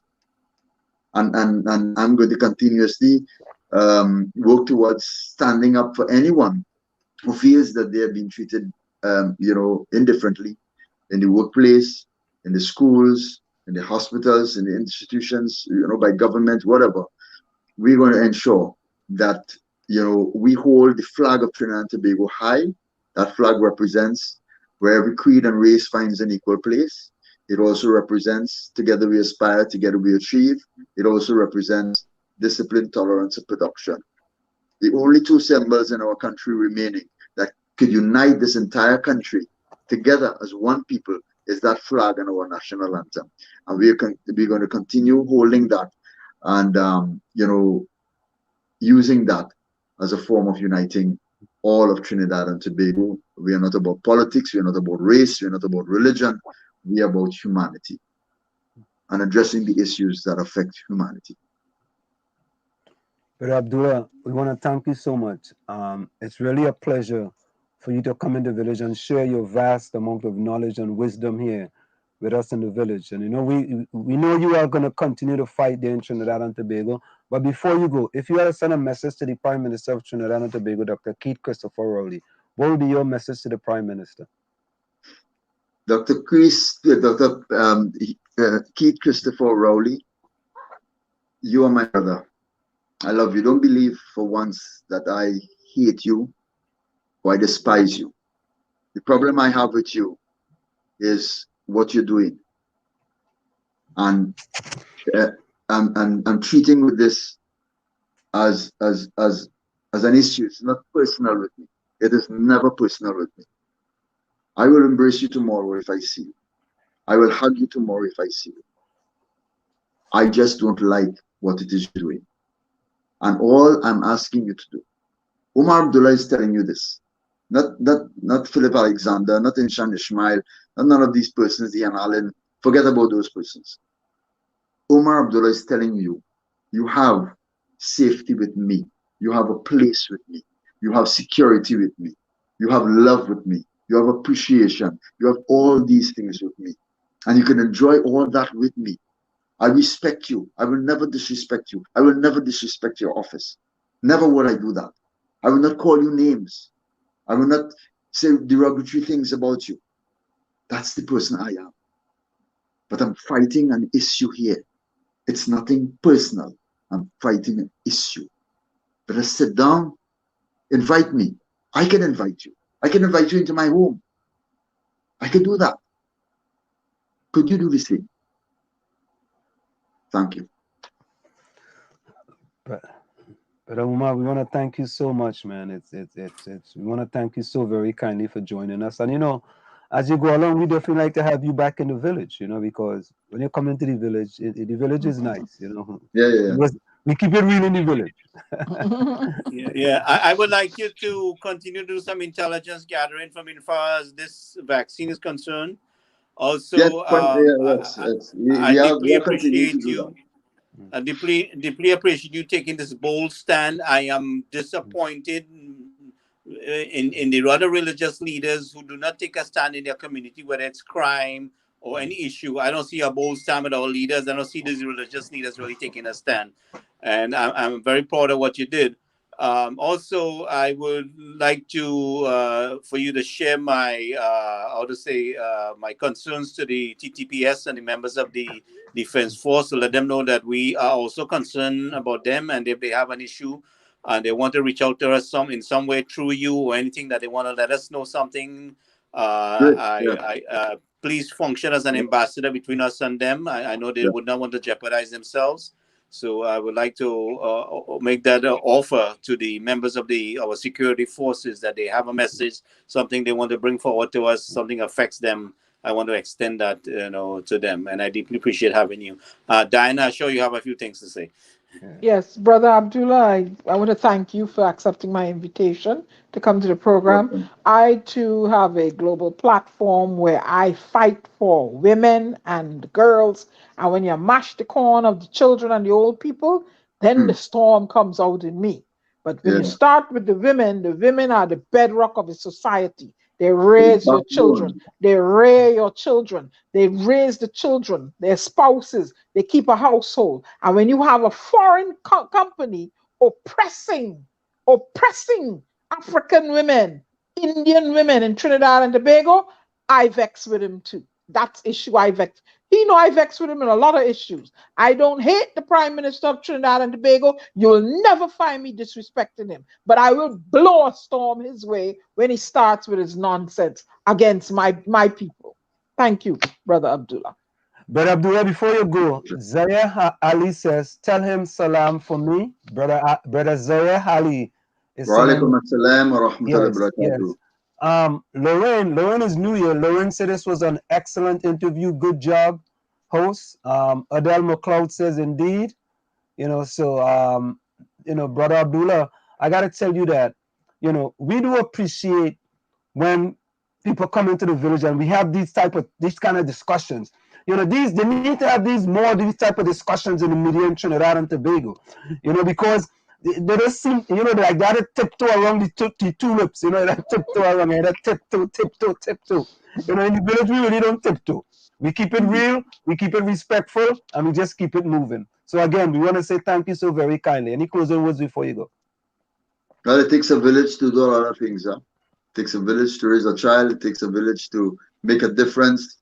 It takes a village to really bring the people together, unite people together, and to express that togetherness with strength.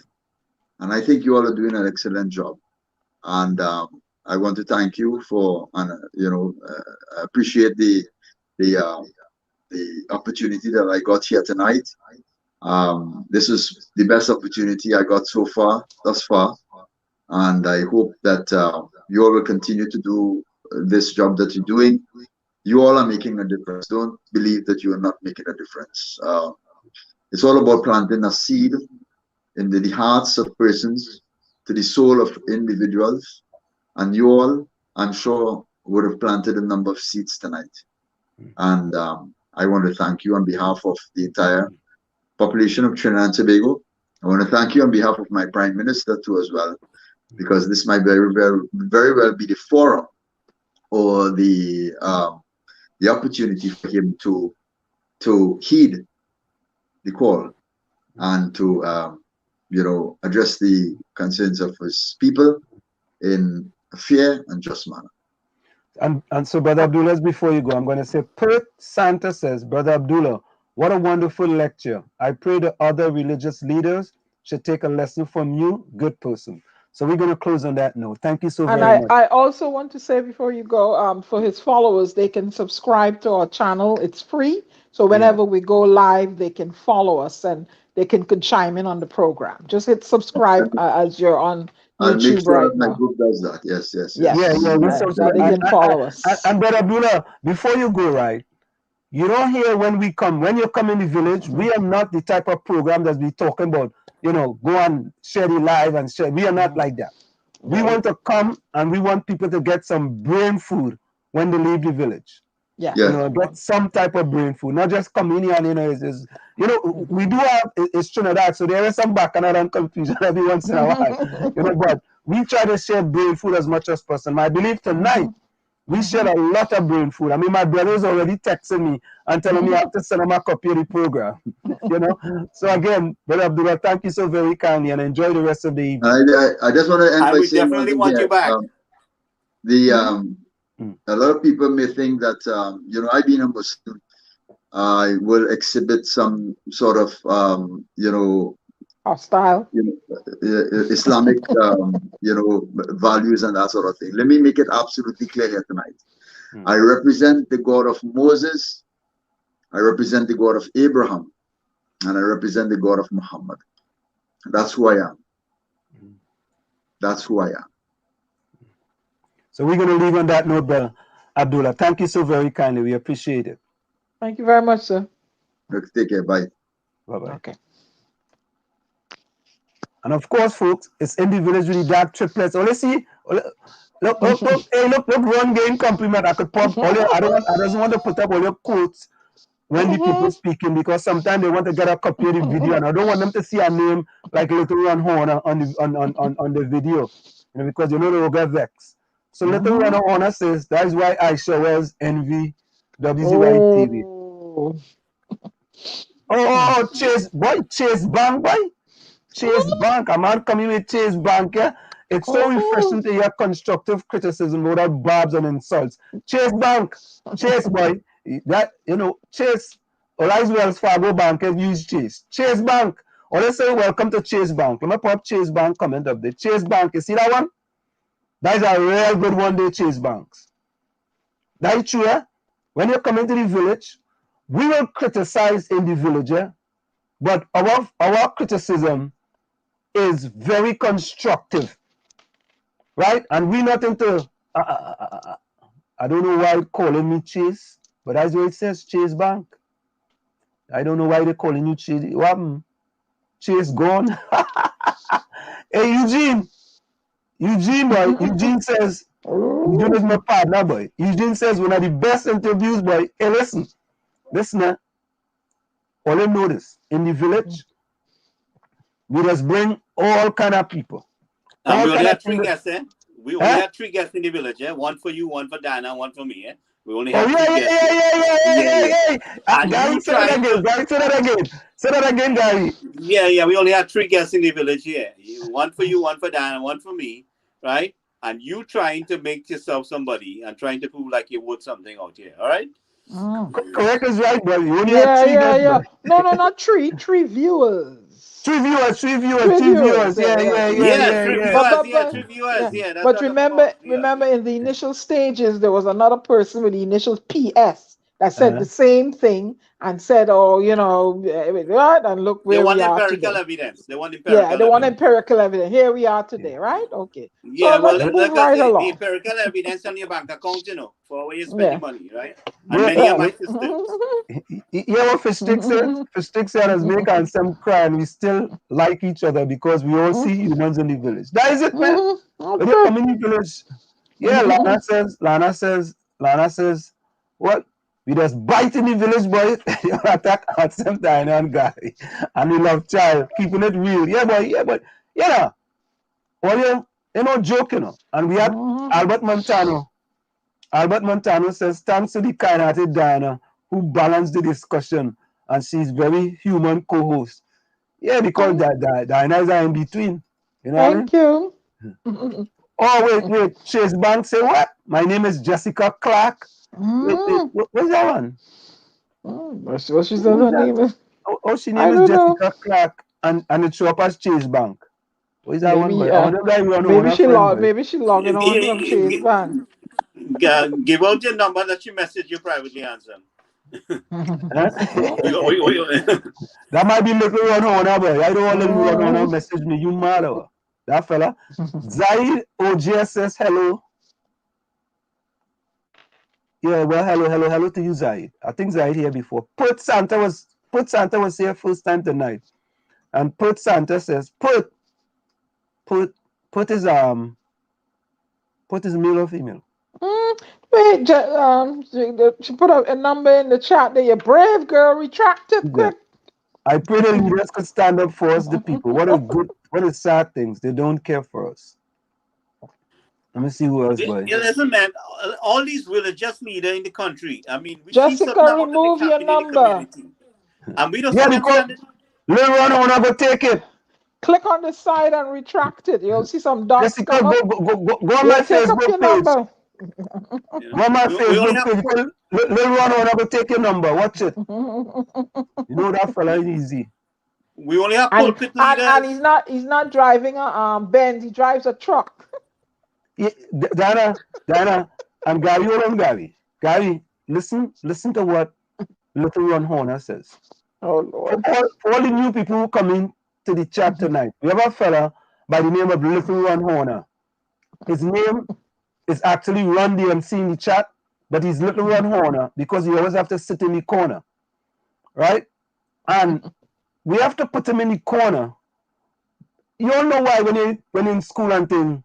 Because I always had to put the one who misbehaves the most in the corner. Right? So he misbehaves quite often. And then what he says, WZYE TV gaining popularity, but Wall Trace, you see, he called me Wall Trace instead of Wall Street. Sometimes just break the stride. I don't know what stride he took. He never run a half a meter dash in his life. But he talking about break stride. What kind of stride you could break and you never run a half meter dash in your life?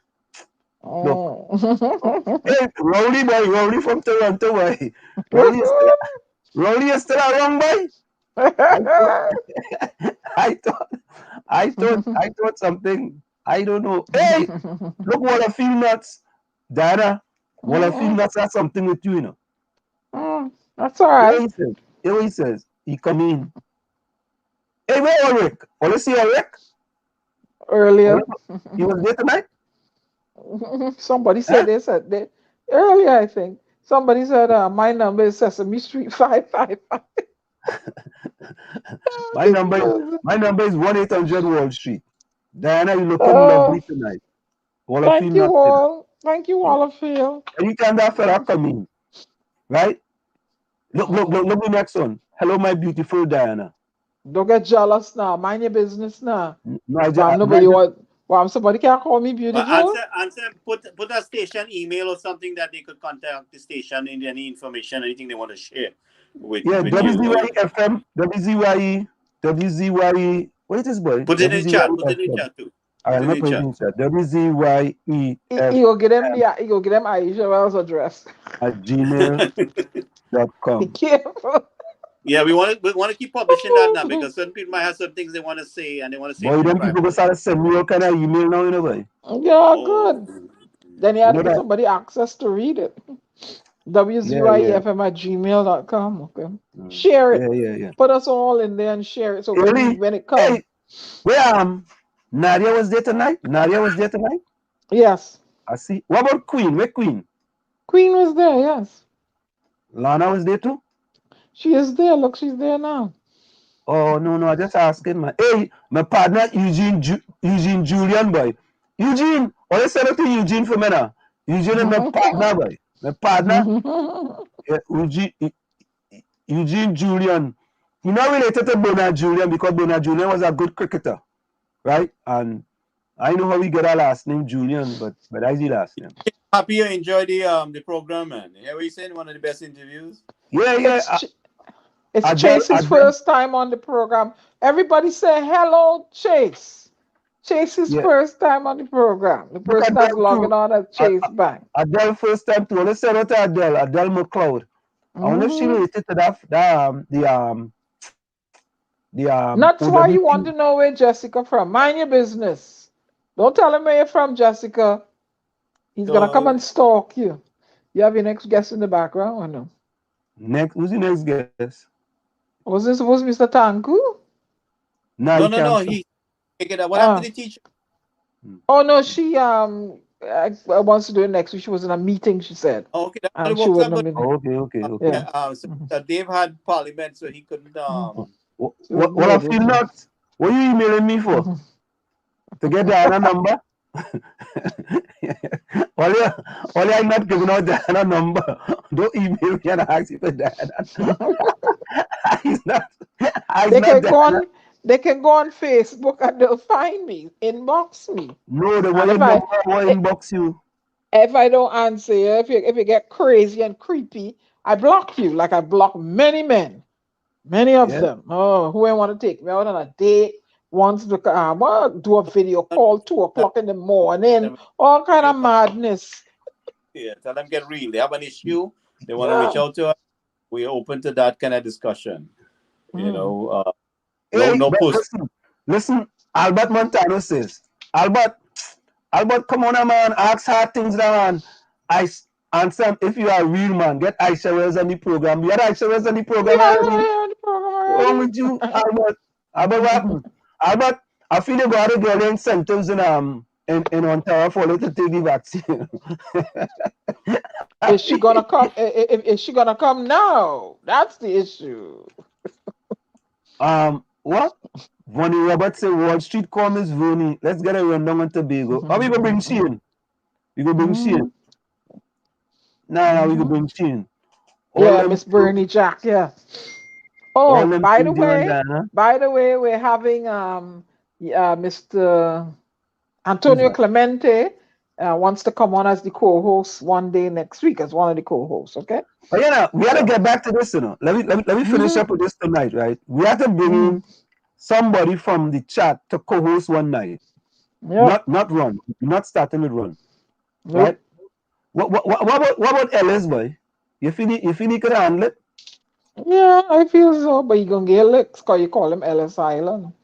What about Little Ron Horner? You feel he could handle it? Nah, you already say you want to. He said, don't call his name. But then I think we should get a lady first, you know. So Lana, that Diana girl. Lana, yeah. Yeah. I feel we will get Lana. Yeah, Lana. Yeah. What you could do, Anselm, coming up, remember I will be taking a trip. That night, you could bring her in that night. I won't be able to. It will be the 23rd because I will be in a time zone where when you all are on, it'll be like 1 o'clock in the morning. You know what? Not scared. That's a great time. Not sick. Say what about What about Lana. Albert Montano? Yeah, Albert and Lana. Yeah, bring them in. Yeah, and I invited Queen. Yeah. You inviting Queen too? Brother Yeah. Abdullah, Claudia says, Brother Abdullah, respect. Oh, look at thing going here. He could go on. Brother Abdullah, I respect you. And you for your bravery to speak out. Good interview, answer. I'm very informative. Yeah, we try to do informative here, man. Yep. Another listener is adding Nadia. Nadia? Yeah. We gotta get them. Bring them in. We gotta put the name in. So I think we could start with look. Ron say put this popular face on that chat. Boy, in the end of my career, my life. A popular face. A popular what face is that? What is that? I think that's Dr. Rowley, you know. What boxing face was on again? What is that box? I think that's Dr. Rowley, you know. No. What boxing face was on again? That was a box. That's a new box. Kellogg's? No, you can't make that box. You're mad over. The missing children? I know.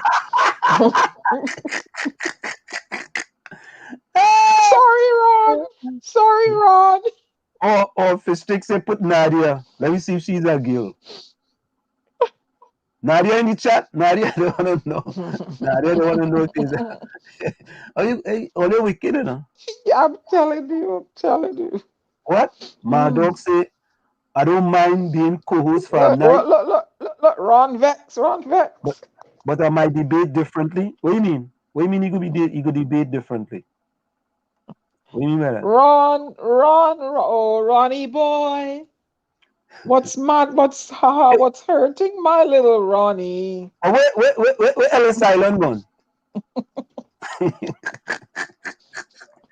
Oh God!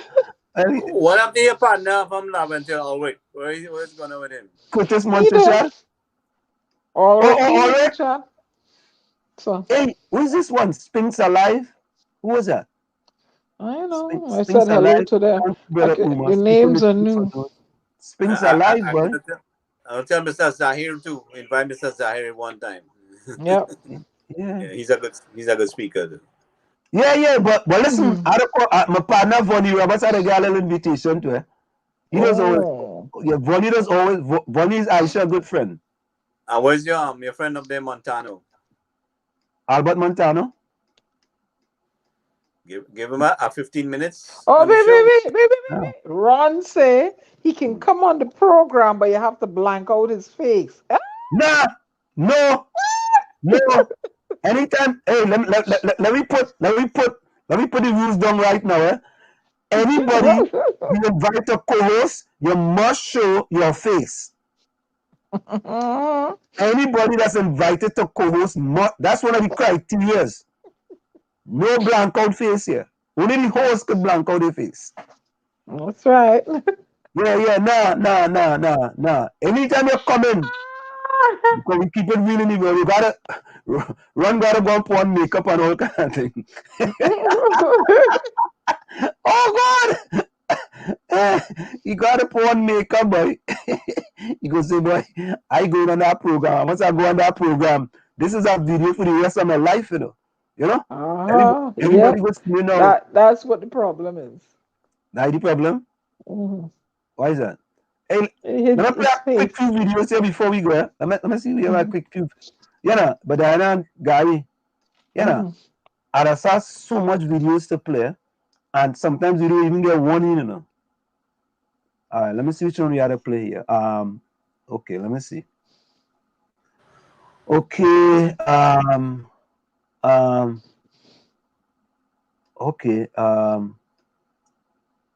okay. All hear this one? Dead people cashing checks. Did you all hear this? Oh, Lord.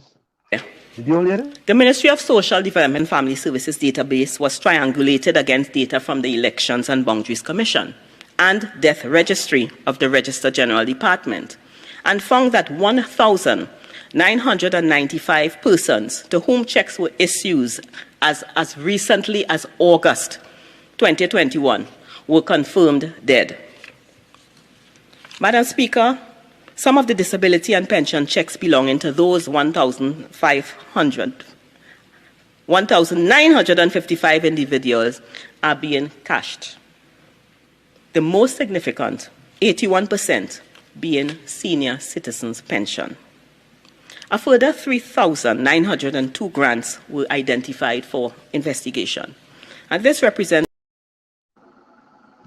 What tax? I believe she. What? Huh? I also have questions. I strongly believe she on that. And I also have questions about people employed in our various, agencies on the ground there that don't even show up to work, like the government programs, and they're on the payroll.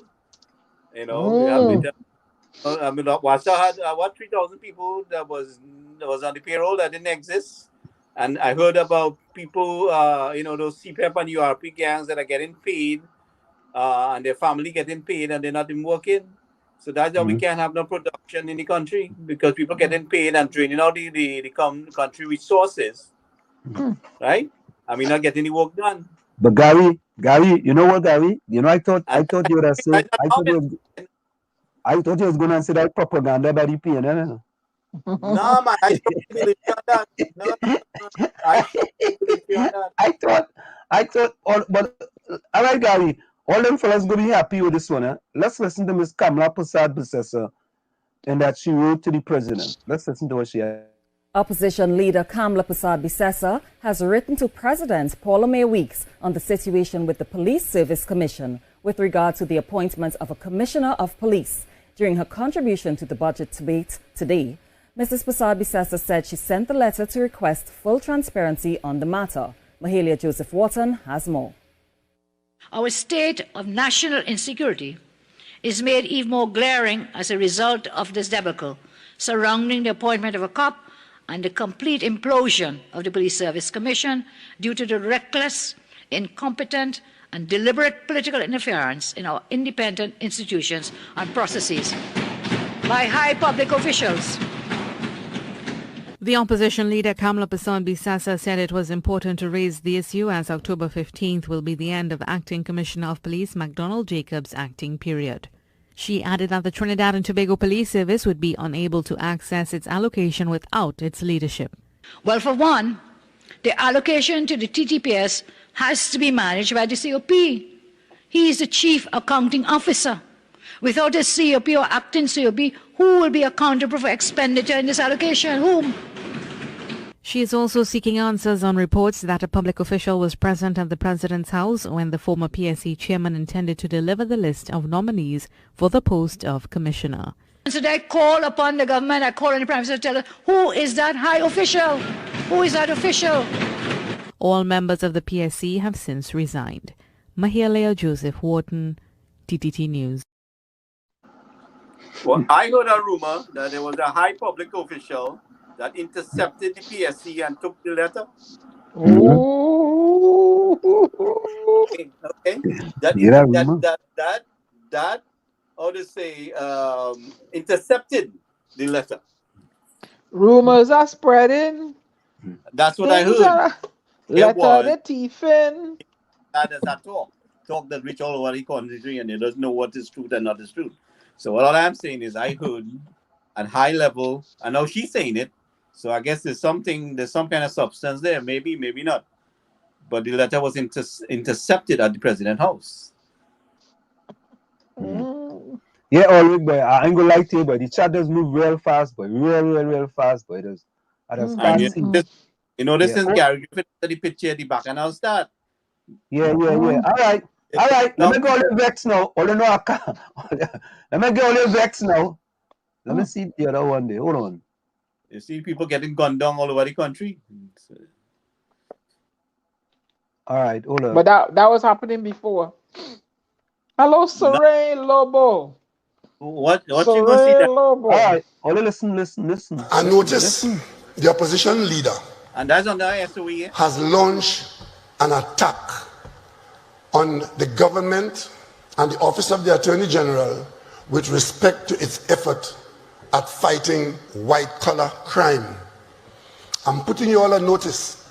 It is not by accident that the opposition leader is now like a dog with a rag, attacking the Attorney General and asking questions about what deal he made with Nelson. You know who Nelson is? Nelson is a British Queen's Counsel. No ordinary person, a British Queen's Counsel who in the hands of his lawyers turns state witness to extricate facts and figures, date and time, telling Trinidad and Tobago, cooperating with us so the police could put in handcuff members of the cabinet of Kamla Prasad Bisesa for public money that has gone missing in their racket. And you hear that from the opposition leader about the Attorney General making deal. Let me ask you all a question. Do you see the American Attorney General making deals with people to turn witness, to get evidence, to prosecute people? But if you didn't, when you come nearer home, you ever heard of a fella called Parmasa? You remember when Malik killed somebody in Christina Gardens, here in your side of fellas? The woman was dead. The police know that the woman was dead. They had a group of people as suspects, but to get them charged and convicted, the state made a deal with Parmasa, one of the killers, one of the buriers. Remember that story? Parmasa came to court as a state witness, gave his testimony, and what happened there? All of them were convicted. Why is Kamla Prasad Bisesa a Queen's Counsel today?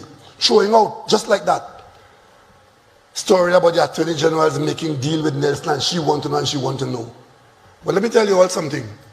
There's a lot that we in the government know that we are not talking about because they want us to talk about it because that will become their defense. They're looking for a defense to say publicity or political.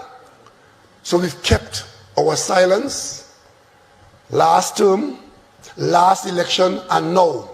Because we genuinely believe that the wheels of justice, they turn slowly, but they do turn. Let me tell you something. Oh God! Right? You see, Oh God! there's a Oh! lot that he said. There's a lot that he said in the 2015 election, and he can't prove his case up to this day. All right? And email gate backfire on him. So more lies he coming with again.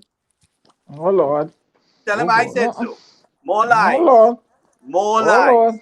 Oh Lord. You hear me, Dr. Oh, Raleigh? Lie. You hear lie? That is lie. I'm going to get Lord Nelson for him. I remain in neutral.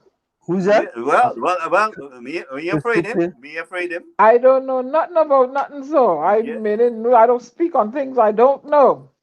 Well, like I said, you don't know, but I'm just saying, I am looking at the fact that he made a lot of accusation, and up to this day, he can't prove his case. And it was allegedly found out that certain things were given to certain people to give certain statements. That's all. Oh dear. What is this one? Sarah Lobo. Sarah New, right? Sarah, welcome. Sarah, where are you from? Where you joining us from? Sarah New, right, Dana? Yes, I welcome her already. Right. Sarah said, I challenge the government to test vaccinated or not vaccinated to something antibodies test for the level of immunity. I don't we didn't want to go on the vaccine road, remember? Yeah. Fistic and something to do with affidavits between president and somebody. Fistic, we're talking about Fistic. I don't know what you're talking about now. I don't know. Rennie Mohammed says TNT have no justice. What? Rajvi, boy? What bandwagonism run away with trillions on a private yacht now? 6 years in government and he can't prove the case yet. Ooh. What about millions? That is what choking TNT. Everybody looking to make everybody look, but you did this and the people suffering with a whole set of who did what and who did what. I tired.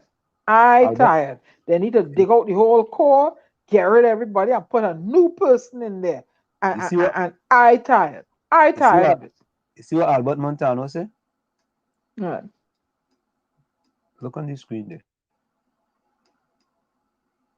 Oh, jeez. Well, I know which prime minister took care of the people. I know which prime minister fed the people. I know which prime minister put food on the table for the people and baby milk and make sure they were taken care of. Okay. My dog want to know Adele McLeod. My dog want to And know I'm if going you're to bring the related to evidence to Auntie that. Linda. I'm going to bring the evidence to you. I'm going to No, collect it. I ain't getting involved in that. That is not my. No, that's not my job. I'm not getting involved in that. I look at things that I can prove. I'm not getting involved in that. But what I'm saying to you, I'm going to get the evidence to show who did what. Yeah, but what is the source of that evidence? Was it compromise in its transmission to different individuals? Nah, not me. Certain things I don't touch. I don't touch, Gary. So I leave that for the learned minds, the legal minds.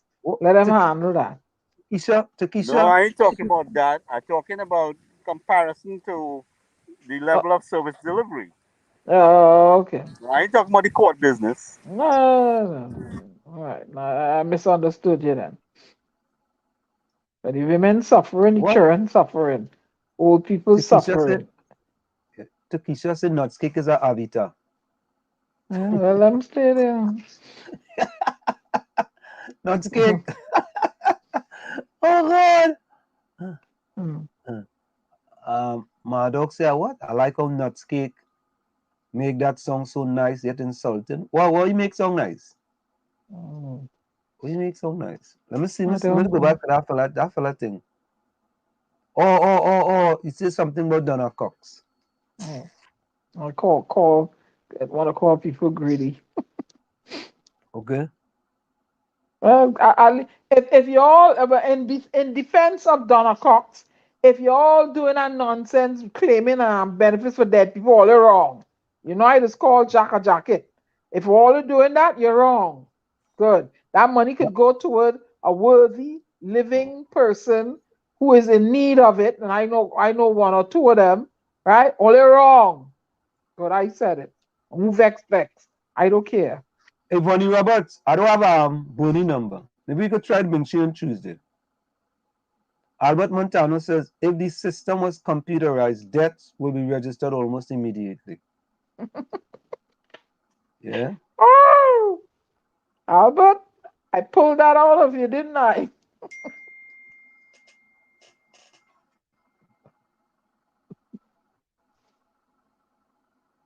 Yeah, you're wrong. They're wrong. If it's stealing the money, all you're wrong. Zayat said mismanagement. Yeah. Who mismanaged what? Who mismanaged? Well, I feel not say Haley song like a nice woman. Oh Lord. I have a poem for later. I wrote a poem especially for this section.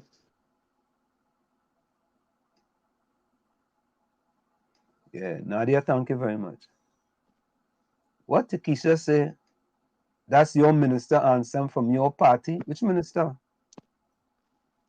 You were talking about the Honorable Dr. Keith Christopher Rowley. What? He says Wall Street is a federal. What's that Fed? Federal agent. What is an agent?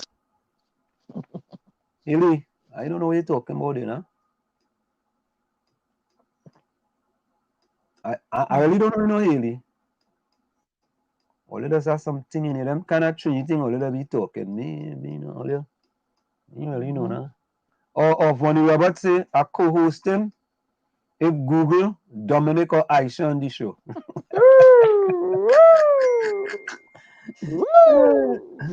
Yeah.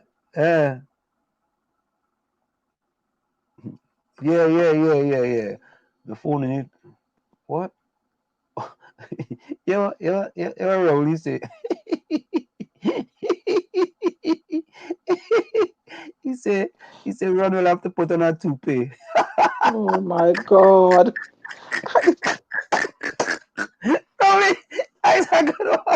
Rowley, I'm gonna make him laugh so he can kind of flick back here so he go fall off. Oh, Ron, they're picking on you. Leave my Ronnie boy alone. See you had to flick back here, and that toupee go fall out, boy. Just like how Ellis and the fold seat fall out. The same thing. Run toupee go fall off. Right, Ellis? But you getting licks on them. Oh God, look. I listen. Look. I ain't said the man name yet. Look him. Next election, Wall Street. Yes, you Wall Street. You go hold your belly and ball when we vote out PNM. When we vote out PNM. Yep. Unless I go hold my belly and ball. Not getting back in. Nah, they're not getting back in. Trust me. Why hold my belly and ball for? Not the Hey, René Mohammed. Look, René Mohammed, boy. Uncle Ronnie is a boss. Yeah. René Mohammed, you inside what that? René Mohammed, boy. Let me remove that and put it up again. Let me remove that and put it up again. René Mohammed, he is a boss. Boss who? Boss of the Grinch. He's a boss. Grinch. Hey, look, Buck himself come. Buck himself just come in. He looks over the Grinch. That's who he's the boss of. Who's that? Buck himself? The Grinch. What Grinch you talking about? You don't know who the Grinch is by now? Who I referred to as the Grinch? Who Ron? Ron is the Grinch? No. Impsbert. Oh, he become the Grinch. Oh, is that He's the one that's stealing Christmas. He's stealing Christmas? Mm-hmm. All right. Yep. You say so. Yeah.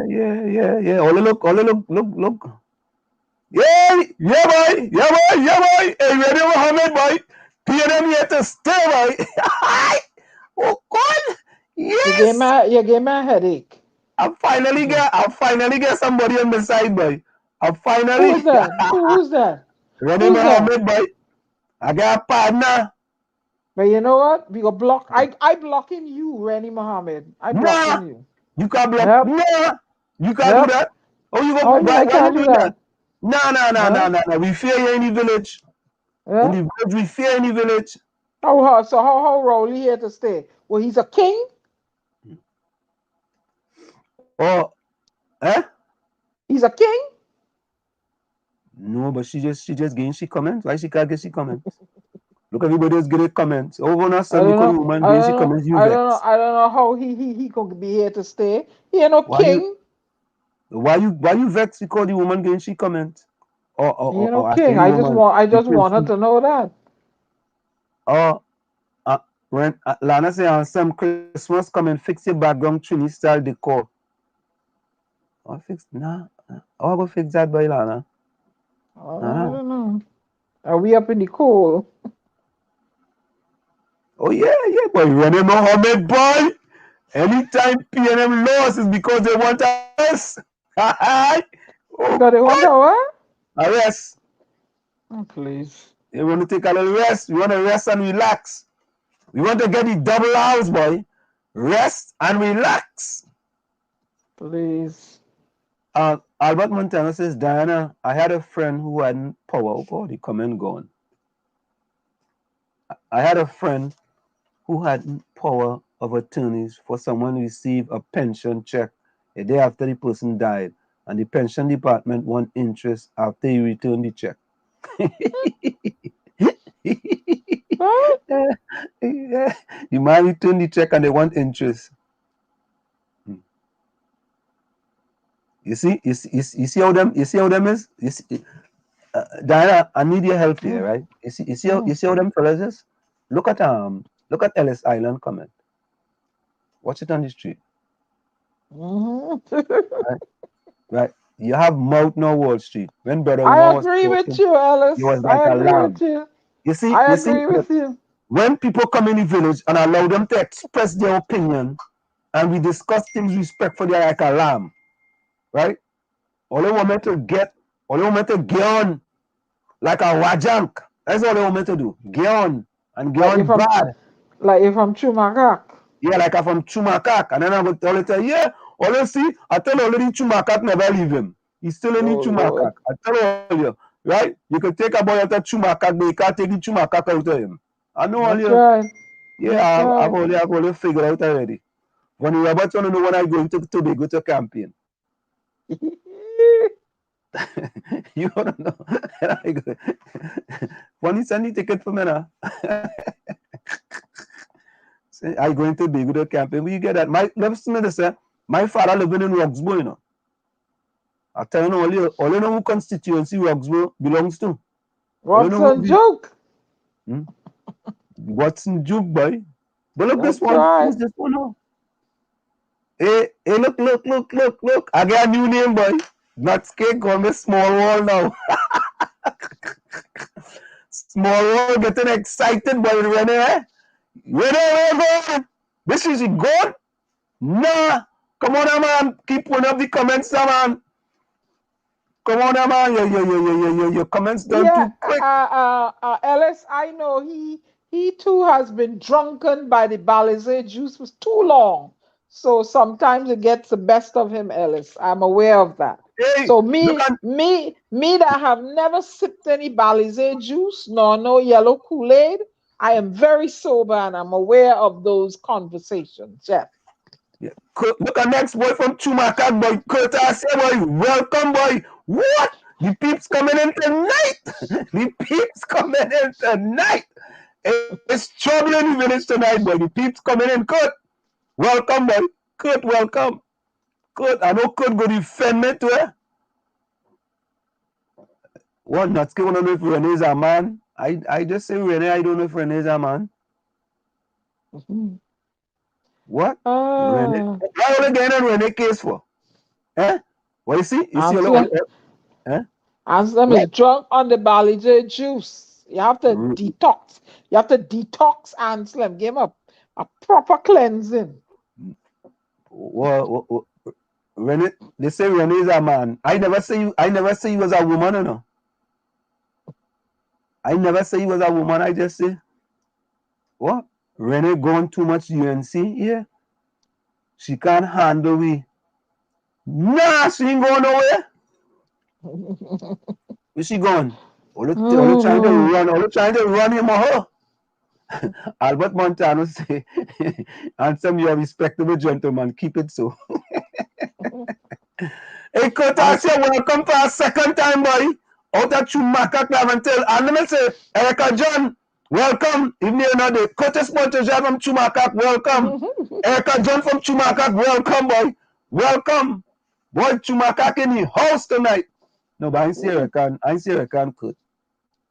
But I tell you, somebody texting and one telling them, and some calling all their name. What? You see,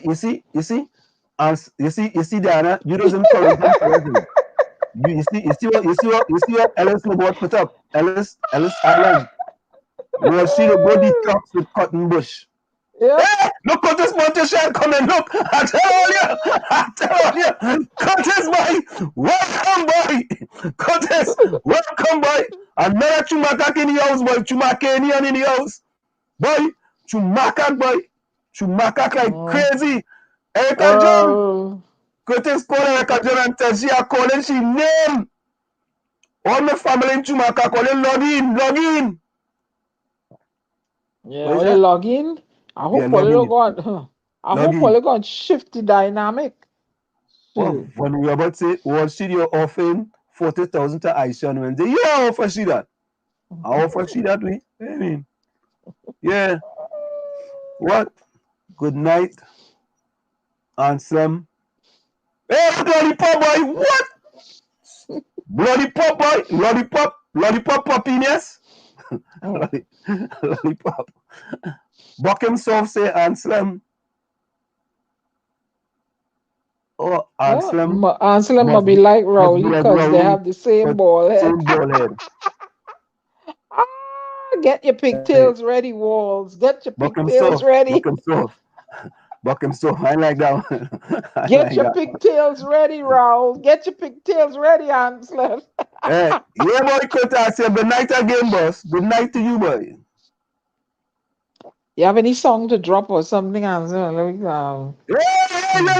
boy. Ready, Mohammed, boy. You're inside. You're inside. Facing France, boy. They peer them country. On your face it. Oh, God. Oh, God. I'm going to take a drink tonight. Honey, get this soil for me. Get this soil. No. Not the yellow passion fruit. No. Get the soil. I want red soil tonight. Well, yes. What you say, Lana? Lana says she have a Benz that 40,000 she go buy a PTSC bus. I should get big dollars to buy a Benz, boy. What? If you like Chuma, oh God, you see, Diana, let's say, if you like Chumaka, spell it Chua, CHEWMAKA. Go in that area with gold chain. Look, Ellis Island, I want to make a bet with you. I bet you I could go up Chumaka with a gold chain like Lord Nelson. And nothing going to me. Where you bet? I ain't going. You don't even know what Chumaka is. Thank you. I ain't going. Oh, Curtis, say what? Do not drink it by the standpipe. What is that? The Bali say juice now. Oh. Kurt, you're going off base day, man. What is that one, man? I thought you was on my side, man. Oh, Kurt, you go on them fella's side. I never hear about Chumakak till I met Hansville. Hey, look, CV inside, boy. CV inside, boy. Yeah. He calls his wife Auntie Cam. She calls him your uncle. Remember Mohammed, boy. What? You're licking them fellas in up left, right, and center. Oh, God. Look in the village tonight, boy. Rene's no rising sun, boy. What the world with all you? What I feel you, man? Yeah, Trinidad might be PNM country, but not Tobago for too long. No. Not Tobago for too long. Not Tobago. If they don't do any. Call me Wall Street. Rene laughing at you, boy. Let she laugh now. Let you laugh. I mean, let the person laugh now. Yep. Let them laugh now. She laughing. Not Tobago for too long. Diana, what do you mean not Tobago for too long? What are you talking about? Not Tobago for too long. Tobagonians had enough. Yep. Had enough for what? Had enough of the PNM nonsense. Hey, who's the most hated public servant in Trinidad and Tobago? All you know who that is? Yeah. Answer, Roger. PNM had enough. Tobago had enough of the PNM. I ain't vote for them, and I had enough of them. But listen, Lana, you have it right. Lana, you're right. When a government and the opposition can work together for citizens and country, then we do something right. All you. Yep. I vote for nobody, and I had enough. So I know how them feeling. Fed up with the isms and the schisms and the corruption and everything else. Tired. I'm tired and I'm fed up. Fed up, yeah.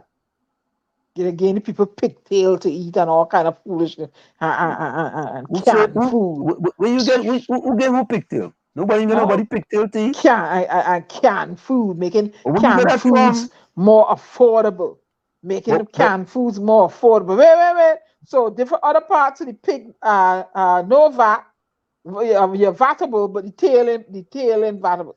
I don't make no kind of damn sense. You see when you see them thing on social media, and you know them thing too. Come on. But Anselm, did he say it's poor? I don't know. Come on. Okay, what about chicken then? What's the price of chicken? Maybe chicken was already zeroed out. But let them put a comprehensive list out then. Talking about canned food. Why not canned food? But Diana, what about the savings that the people could save when they What go to the say? grocery? What You about that? want this saving $15-20? What I could do? That What can do you get mean? you a ride from Chaguanas to Port of Spain. If I go to the grocery 3 times a week and I save $20, that's $40 a week. By the time the month done, $160. $15, what can $160 do in Trinidad and Tobago? Tell me, pray tell me. Hey, Pray tell me. What do you mean? And don't change the topic. What can $160 do? You know what it could buy you? Oh, let me tell you what it could buy you. I have it right here. It could buy you. Let me show you what it could buy you. You want to talk, all right? Let me show you something. I have it in my phone right there. I know I have it. But the price, everything going up. You hear, Brother Abdullah said the logistics to move these goods, to bring them into Trinidad, the cost of a container going up. And even the opposition and even the incumbent said it. So who you think they're going to transfer that unit cost to? The consumer. So what the $160 could buy? Huh? Or could buy 2 frog legs. Let me go for a quick station identification. Only thought. Let me go for a quick station identification. In the village with the DAG Triplets and WZYE 95.9 FM. Of course, we come to you every Tuesday, Thursday, and Saturday from 7 to 9 p.m. Tuesday, Thursday, and Saturday from 7 to 9 p.m. We're going to go for a quick station break and we'll be right back after this message. Stick and say, don't go nowhere. It's in the village with the DAG Triplets and WZYE 95.9 FM. You're listening to WZYE 95.9 FM. You are listening to WZYE 95.9 FM, the most influential name in Caribbean radio in the tri-state area. Broadcasting from East Orange, New Jersey, the most influential name in Caribbean radio, WZYE 95.9 FM. And Diana Benskin, here's the list. I put it in my phone. He said I've put things in my phone for people like you. You are on your list on Imbsburg, and we keep the list. I deal with facts and on the ground people. I gave you facts. I gave you facts. All right, what can $160 Let me give you facts. Let me give you facts. What can 160? How many people can $160 feed? Can I give you the facts? Can you? I know you want your facts. Can I give it to you? You could give me the facts all you want, but what can that $160 saving do? You can't get from Port of Spain to Chaguanas for a job a whole week with it, and you can't feed yourself. Nonsense. I don't care about you and your facts. It ain't working. But let me read it out anyway. $160. Please. Let me read it out anyway. Let me read out what it could buy. Go ahead.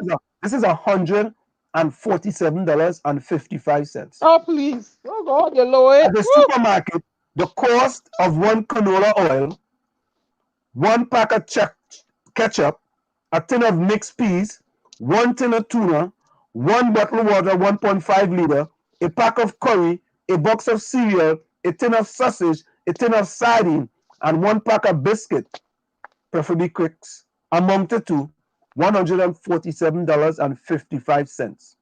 Okay, I hear you. Cash, without VAT, the same item total $130.70, a difference of $16.85. I hear you. This misleading thing, but you see, we want to mislead all the time. So can I rebut then? Can I rebut? Can I rebut your fact? Of course, go ahead. You have a family of 8. Feed them with that then. I don't talk. But listen. At least if you have a family of 8, you could go in the grocery and you could get some Cricks biscuit. You could get a tin of tuna. You could get something to feed them. A family of 8. Yes. It's some of them want nothing. Well, what do you think people eating like bird? Do you think them people is bird? You want them move from a staple diet of the callaloo and the macaroni pie and the rice and peas and the yard fowl or other fowl they're under to get them what? A can of tuna? My answer, what madness you talking? Huh? And the tuna, you don't even know if you don't even know if it's tuna inside the can. Huh? And it's full of all kind of preservatives. You don't know people are allergic to that. Look, don't get me vexed. Or you think I as a woman have 8 children to feed, and you give me a can of this and a can $147 to feed them for how long? and I had to pay transportation to go to work. And so I had to buy books for them, booklets. Anselm, don't get me vexed. Don't get me vexed. I getting you vexed. I'm giving you the truth. And listen to this. Not only that, during times like these, which is considered to be economically challenging, a little goes a long way. Economic challenge for who? Economic challenge for who? The big wigs that are driving around for the people who can't afford it, a little goes a long way. A little goes a long way. So you and I, Answer, you take away the people's livelihood. You got them on the SOE. You can't do this and they can't do that and they can't go here and they can't. And the people hungry. They have no work. You hear the Abdullah said. Brother Abdullah said, how many percentage of people going back out there? And look where you open up gaming industries and all kind of not even production. Look, don't get me vexed. Don't get me vexed. I vex her. What about the woman that had 8 children to feed and booklets to full and back rent, and she only rent pile up from whenever? $147 can handle all this? Only making sport, yes? No, but Lana, always go feed one person. No, Lana, we just always go feed one person. You got a box of cereal, right? You got tin of sardine.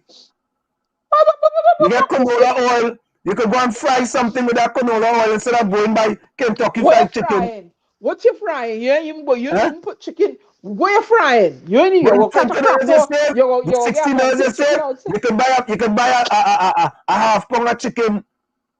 A half pound of chicken? Yeah. You for real? What do you mean? Where Mrs. LeBon is? Mrs. LeBon, if you're listening, go and tap your husband wrong your head for me, please. You a half pound of chicken? Who does sell a half pound of chicken? You have to buy the whole chicken or 3 wings or 2 drumsticks. Come on. How much people that could... My mother used to send me just to buy half pound of flour. That was back in the day. That ain't now. Right? Please. $160, $147. Yeah, $16 can't even buy a half a pound of chicken. Look, lying on the ground there. But look, little one owner agreed with me. I buy $20 for plenty, 3 for 20. Some months ago in extra foods. Went to the grocery in Arangers and saw them for $17. Yes? Look, little one owner. Look at the police. What do you buy?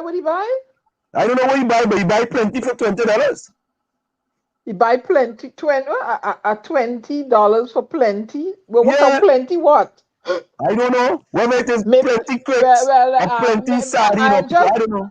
I'm just alleging you. Did you look at the expiration date on them? So that's why they had to lower the price to get it off the shelf life. No, you're going to shift the goalpost. You're going to shift the goalpost. I shift no goalpost. You shift the goalpost. That is the way. That's how they handle. That's how they handle inventory. First in, first out, last in, last out. Life 1, 5, 4. Come on, they want it off the shelf. That's a shelf life. Then they got carried home. Please. Look, Ellis is a good one. Wallpaper. That's a wallpaper.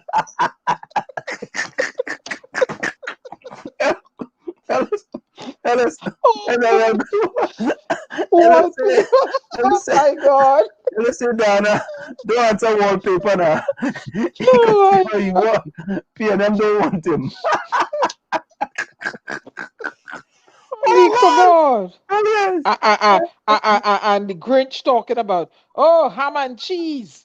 So people go eat ham and cheese all week, all day, all month. They lower the VAT on that. Ham and cheese. People go eat ham and cheese all. Supposing you have a lactose intolerant child. What? They're only making allowance. Only making allowance in the budget to lower those special needy those children that have these, stomachs that can't eat everything. Or anybody made allowances for that? Take the VAT off of it to survive this COVID. That's supposed to be spreading, the Delta, and the children have to go back out to school and all. But that's crazy. I want to hear crazy. There is a good point there. I want to talk about that, but Fistic and them vex Fistic But say what Rene vex Mohammed. about? He say it's the vex because I get a partner in the chat. Fistic say Rene Mohammed Malada answer me the pay them talk so that he like him. I don't care. vex. The I don't vex, care you whose vex side too. would answer. I Because got something to say. somebody come in the chat and me and them could rally together. You understand? I don't care who rally would answer. When I got a point to make, I'm making it. Because it is nonsense they're doing. Thank you very much. I appreciate it. Okay, what I'm saying, you know, don't worry about them. Don't worry about them. Yeah. Look the next one. The next one name. My dog is my dog. Who's that one? Let me see which one is that. Not skate. That's the next one. Not Chris, not cheese stick or breadstick. Nobody make no allowances for them children with sensitive stomach. You know? Come on, please. Bread and cheese. Bread and ham and cheese. Chew can and maybe canned food. But you have to, okay, if the canned food ain't manufacturing in Trinidad and Tobago, let me go. I ain't no economist, but I did economics at school and I'm an accounting major. I can connect dots, So if you have no manufacturing plant in Trinidad and Tobago making these canned goods, where you getting it from and with what you're buying it? Hello? Your foreign exchange. Why are we importing peas in a can? Why are we importing carrots in a can? Yes, the population may have developed a certain penchant for these foreign foods, but you now have to go and watch your foreign exchange and encourage the agricultural sector to grow their own carrots and produce it and sell it there. Because you're using foreign exchange to buy canned goods to feed people when they can grow half of these canned goods in Trinidad and Tobago. Only making small. You're not serious. You're not serious at all. Yeah. Dana, them fellas in the chat saying Rene Mohammed is Miami Jesus. Who cares? You know, they're not serious at all. Chase Bank, you're right. Back in the day, we supplemented our grocery shopping with a little garden. Correct is right. Yeah. We had garden up in Amchumacat. We used to plant corn, boy. I remember I used to have corn for lunch. You had corn up in Chumacat? Yeah, we had corn in the field. We used to plant corn. You know, they're not encouraging. They're not making it attractive. I mean, everybody doesn't want to put that. I had a kitchen garden when I was a young lass, supporting myself in Barbados with my other job. And people were amazed to see me leave a corporate job and go home and put on big rim hat and boots and dig my hand in the soil. I used to supply the hotels and certain supermarkets with certain 6 weeks crop, beans, lettuce, those crops you rotate. Cabbage was a much longer crop, and I had chives and stuff. You understand? So it is, but I don't know why they're importing certain canned foods that can be produced in Trinidad and Tobago. Hello, it don't make no sense to me.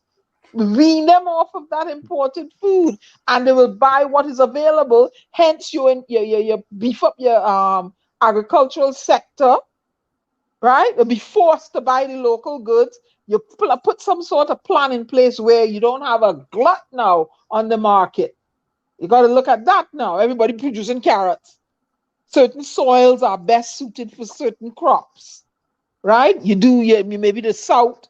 You do certain things that need more water because they look like the south is everywhere does get flood, but it look like the south of Trinidad get more water down there to me. Certain crops will fare better there. Certain soil, up in the mountain areas. I don't know who's thinking. Nobody thinking. You don't think everybody just drawing a big salary, driving a big car, and have big title. That's all. Nobody ain't doing nothing. Blank. Nobody has no kind of plans to forward Trinidad and Tobago. Gosh. Importing bananas. There's import banana. Who's it? They have to import bananas. Come on. Come on. I don't know what's going on. Everybody just wants to get on a podium up there and just, insult this one and insult that one and What is everybody doing? How are you handing off Trinidad and Tobago? This is my concern. How are you handing off? Because I keep reminding them by osmosis, you will be removed from the earth. And how are you handing off the country? What are you doing? Everybody think they're going to be there forever? All they think, is Dracula? Are they going to be in power forever? Young people have to take over and carry the country forward. Start working together and putting things in place. I'm tired of this one-sided thing all the time. I fed up all of them, and I don't even live there. And if I did live there, I'd haul tail and go back to Barbados. You know, plenty of children will ship you back to Barbados too bad. That's fine. I will go there in a heartbeat. That is my dad. I'm a Bajan. My mother and father is Bajan. My mother and father is Bajan. That makes me a Bajan. Nobody said that, but you disowning Trinidad, man. How you going to disown Trinidad? Right now? Yeah. I'm glad you disowning your own country? I don't like how they're behaving. You're not supposed to disown your country. How am I supposed to do so? So why am I supposed to put up with it? Oh, I love Trinidad. No, I don't. Not right now. I don't care. You could argue with them, but you're not supposed to disown your country. So I'm supposed to disown Trinidad too then. I never tell you that. Good. Nobody asking you. I never tell you that. I don't like what's going on down there. I ain't disowning Tobago. Anytime you don't like it, disown your country. I ain't disowning Tobago. You're not disowning Tobago? Nope. You're not born in Tobago? I'm born in Trinidad and Tobago. No. You.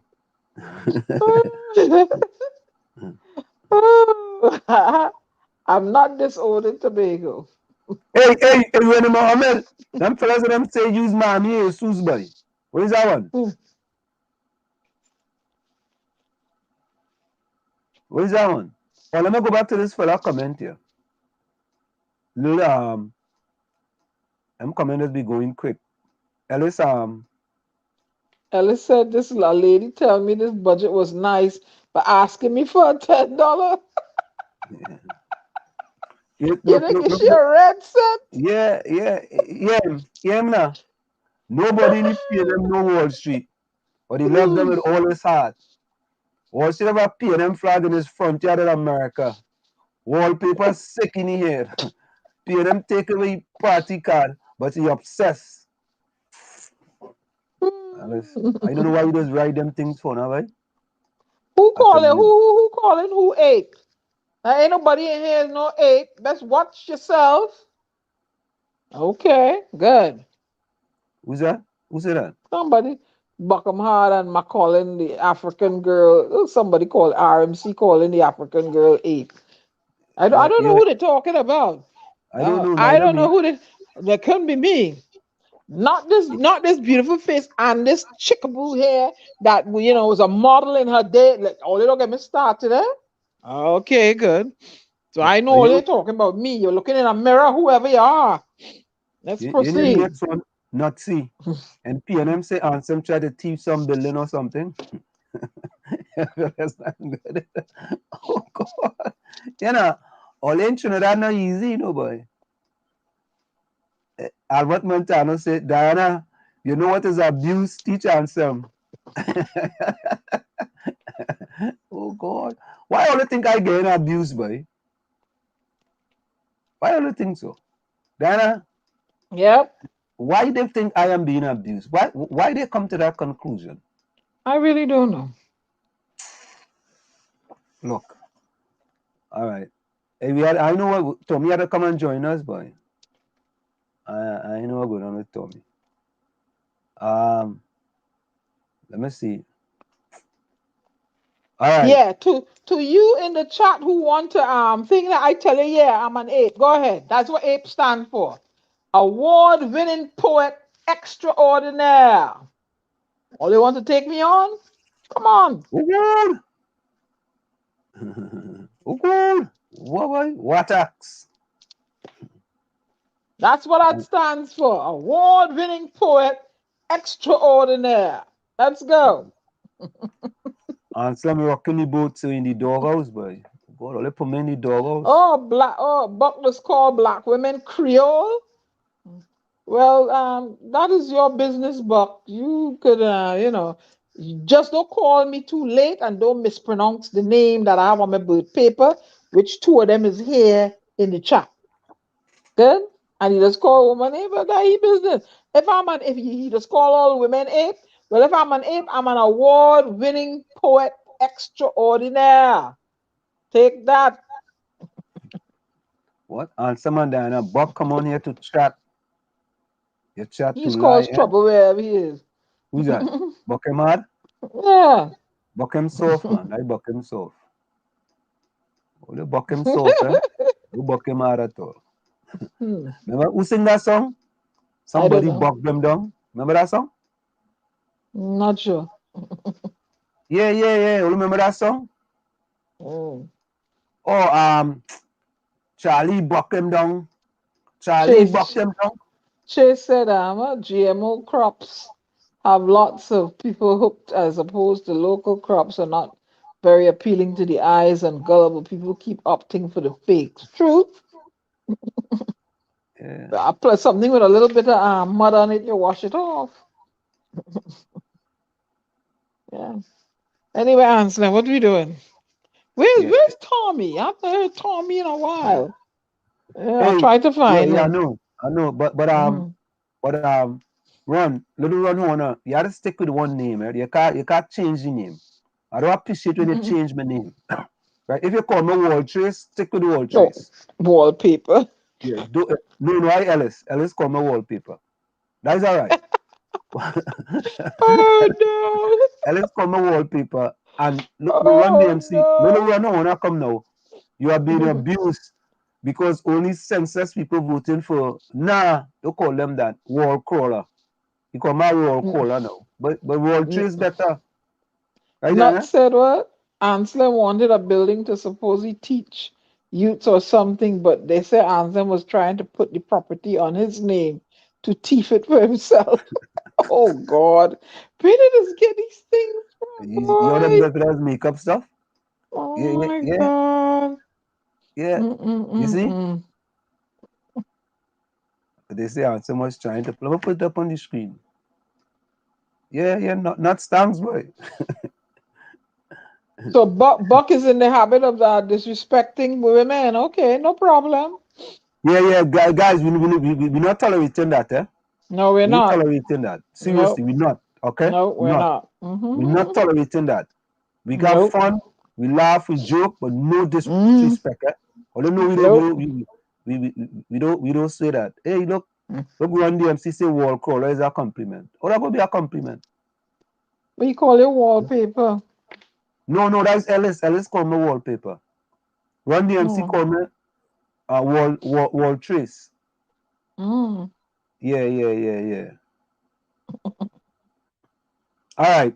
So folks, let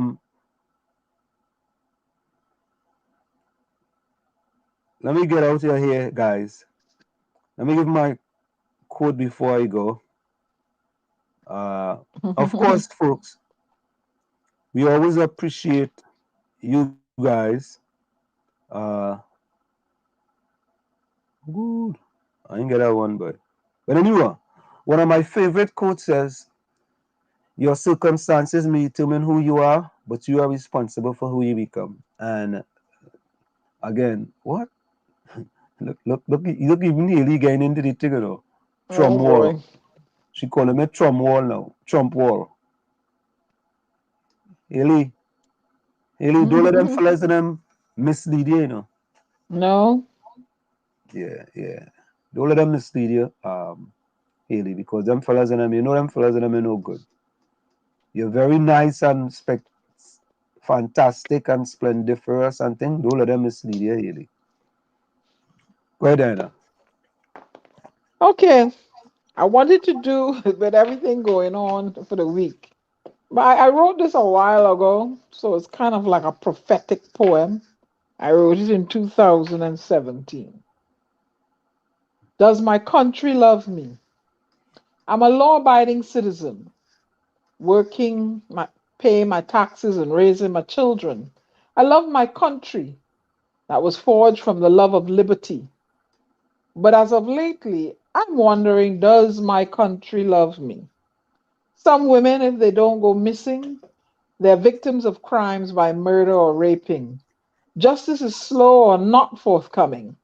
I sometimes engage in thoughts of immigrating to somewhere where I feel a sense of safety, something I don't feel anymore in my country. Society is on a downward spiral, and if you don't agree with me, you're in denial. Murders outnumber the days in the year. General population, they're living in fear. The gap between the rich and the poor is widening. Times are serious. This is not a matter for laughing. I am worried about my children's future. The deficit budget presented predicts a dismal picture. There's talk of massive job cuts, prices of basic food rising, whether we like it or not. I wonder, does my country love me? Are those in charge able to see that I'm suffering, the financial burdens of my family I'm carrying, the cries of my children, can they hear, or because my cupboards are bare? Sweet is a word used to describe my country, but how can that be?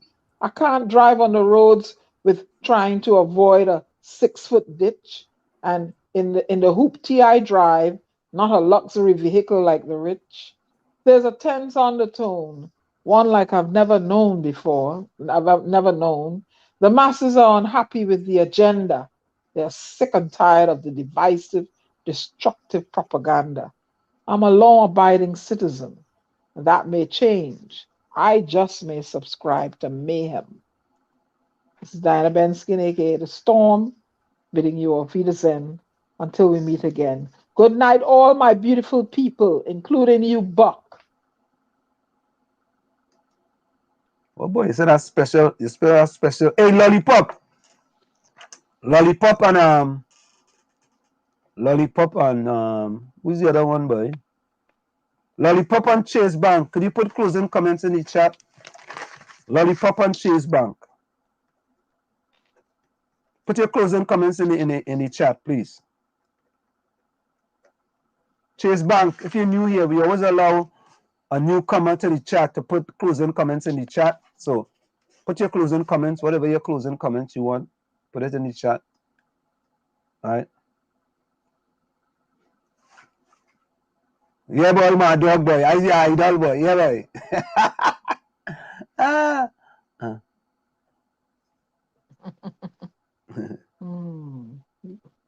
What? What is going on with there? Yeah, my dog says the idol. My dog boy. Yeah, boy, my dog boy. You're inside. Hey, Adele, before you go, put closing comments in chat. Because I think Lollipop gone. Adele, before you go, put closing comments in the chat. Look, Lollipop gone too, but everybody gone, yes? Before you put closing comments in the chat. Adele, Lollipop, and Chase. What? That's what I say. Let's say Wall Street, we go lock you up. What about the property Wall Street? What property the man talking about, boy? Oh, Lollipop, that's your closing comment. All right, good. We only need Adele, or but look at this. But Chase, look. But look, but little Ron Horner is getting very well. He said, "Good night, Wall Street, Dana, Benskin, Gary, and Tommy." Boy, little Ron Horner, we may have to take you out of the corner. We might have to take you out of the corner, boy. Thank you so very kindly, man. Yeah, I see how different the chat gets when Miami and Buck reach. Yeah, I see it. Hey, Lollipop, what closing comments in? Oh no, Lollipop already put it, right? I think so. The chat does go so quick sometime, man. Yeah, where I live, it's cold up here. I live near the Boston, near the Canada border. It's cold. Okay. Lollipop. Yeah, nuts cake. Put closing comments in the chat. Not skate. Put closing comments in the chat. Because I think the Thank you, Chase. No, but Chase Bank is still there, man. Put closing comments down. She ain't put it. Chase Bank, thank you. That's why I'm an award-winning poet extraordinaire. You should tell them the good news, Anselm. Oh, you know. Oh, you know what? Let me do this before I go. Hold on. Let me do this before I go. Hold on, What did I do with this thing now here? Okay. As you all can see here, this is Diana Benskin Global Ambassador Honor for 2020. Our own Diana Waveney Benskin McDonald. Have a great honor. And I want to read something else for you guys. Let me read it. Let me read it.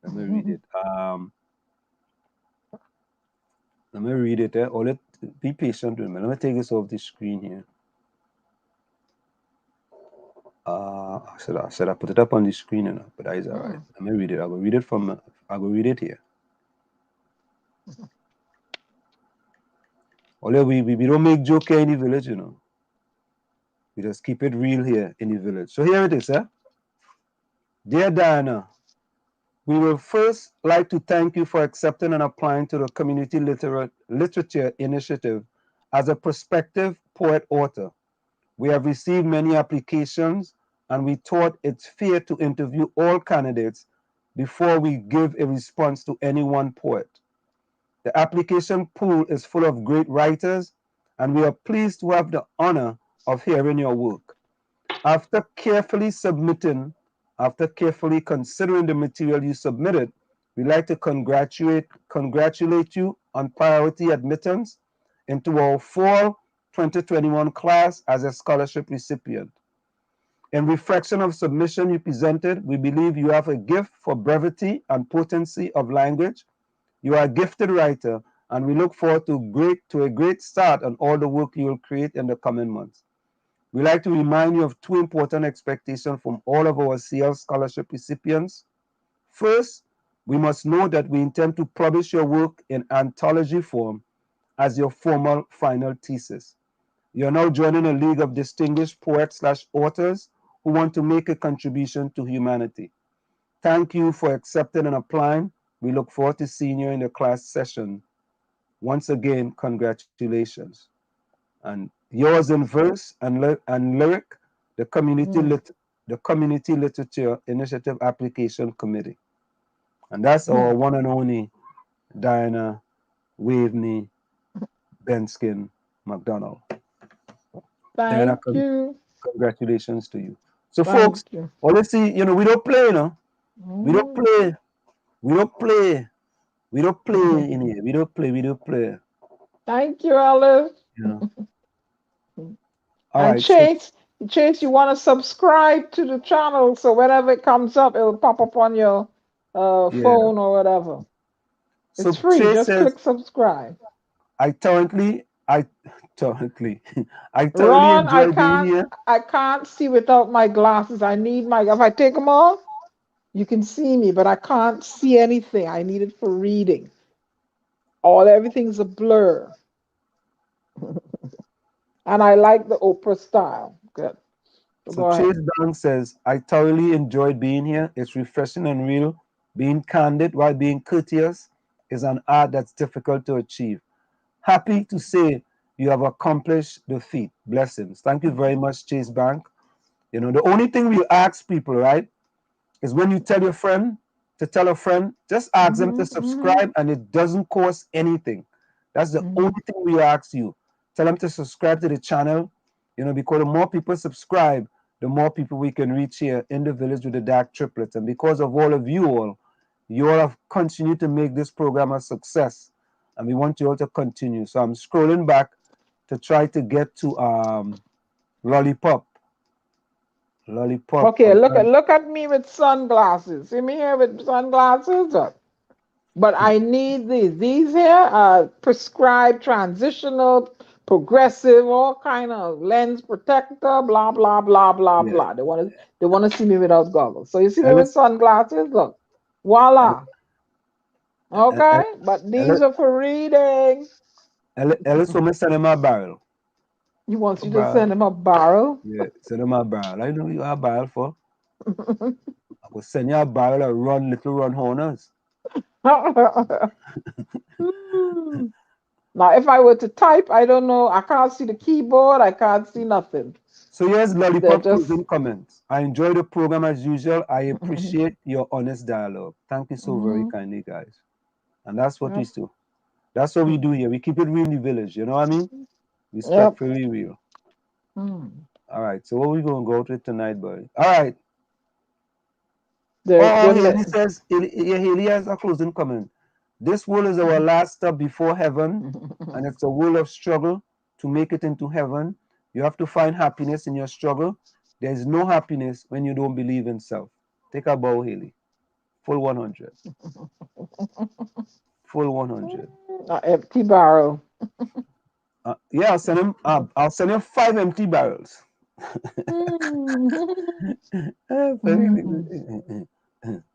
5 empty barrels. Did you read Hailey's last word? What is that? Hailey, the word is our last hope stop. Our last stop before heaven. Yeah. Okay. Good. Very profound. Very profound. Very, very profound. Yeah, if I'm going around the red house, when police take my glasses, I can't see. They have impaired me, and they'll have to buy back my glasses. Yep, I ain't joking. Good. Whoever in charge of the police station now. Huh? Yeah, I told them they'll have to buy back my glasses. Who will buy back? Police had to buy back? Yes. Why did they buy back? So they break them. They didn't turn on my heat yet. My air conditioner is still, and I'm cold. Good night, all. Thank you for coming. Thank you, folks. So may I say this is it? The clock on the wall say that's all I like to say. What I've got to go. Remember, hard work beats talent. When talent does not work hard, for every 60 seconds of anger, lose 1 minute of happiness. See you. Same WZYE time, same WZYE channel. Later. Right. All right, we're gonna go to Black Stallion tonight.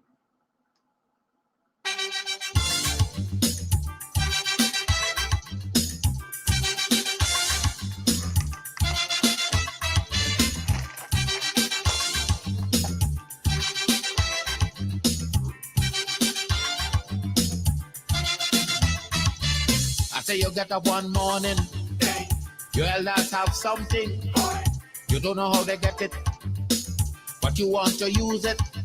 But if you ask them old people to get the things what they went through, ask them this any day, and your parents sure to say, black man have to keep on jamming, or black man to get a little something. Make up your mind, brother, that you're able to get a pulley and jam with the devil. Why? Black man have to keep on jamming, or black man to get a little something. Make up your mind, brother, that you're ready to swim offshore and hold your boat steady. Black man have to keep on jamming, or black man to get a little something. So when you hear you get a little something with that dragon, now you keep watching, because I don't tell you already. Black man will get nothing easy.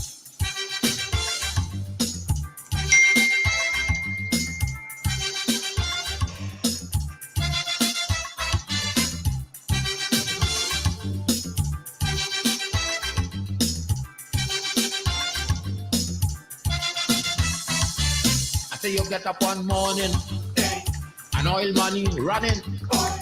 How it come you don't know, so that they care how the thing go.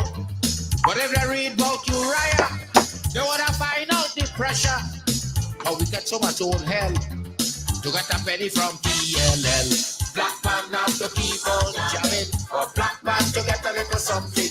You got to take up your own cash money, pay people for your own refinery. Black man have to keep on jamming, or black man to get a little something. Make up up your mind to be a magician, to make money out of scrap iron. Black man now to keep on jamming, or black man to get a little something. So when you hear you get a little something, with that eagle eye you keep watching, because I don't tell you already, black man don't get nothing easy.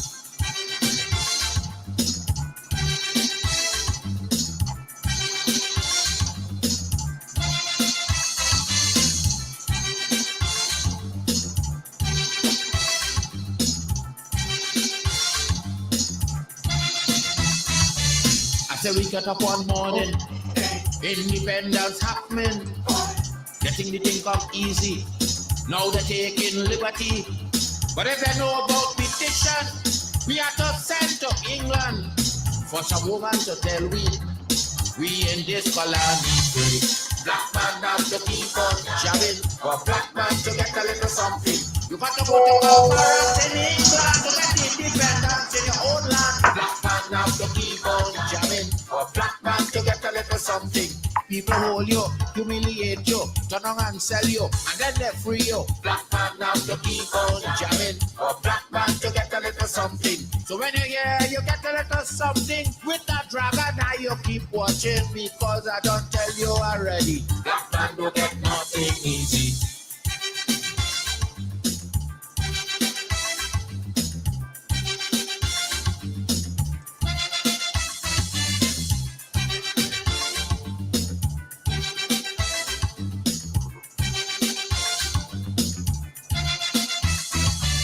So when a black man gets something, he got to start thinking.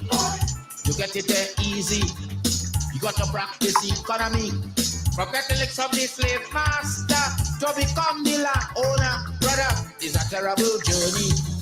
Back with plenty brutality. Black man now to keep on jamming. For black man to get a little something. You got to rise up. You got to stand up. Pick up your mind, you will always stay on top. Black man now to keep on jamming. For black man to get a little something. You got to go to conference in England to get independence in your own land. Black man now to keep on jamming. For black man to get a little something.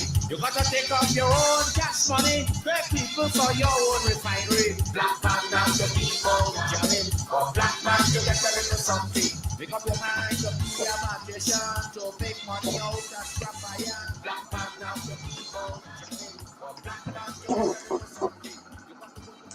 5.9 FM, Maplewood, New Jersey, broadcasting from Essex County.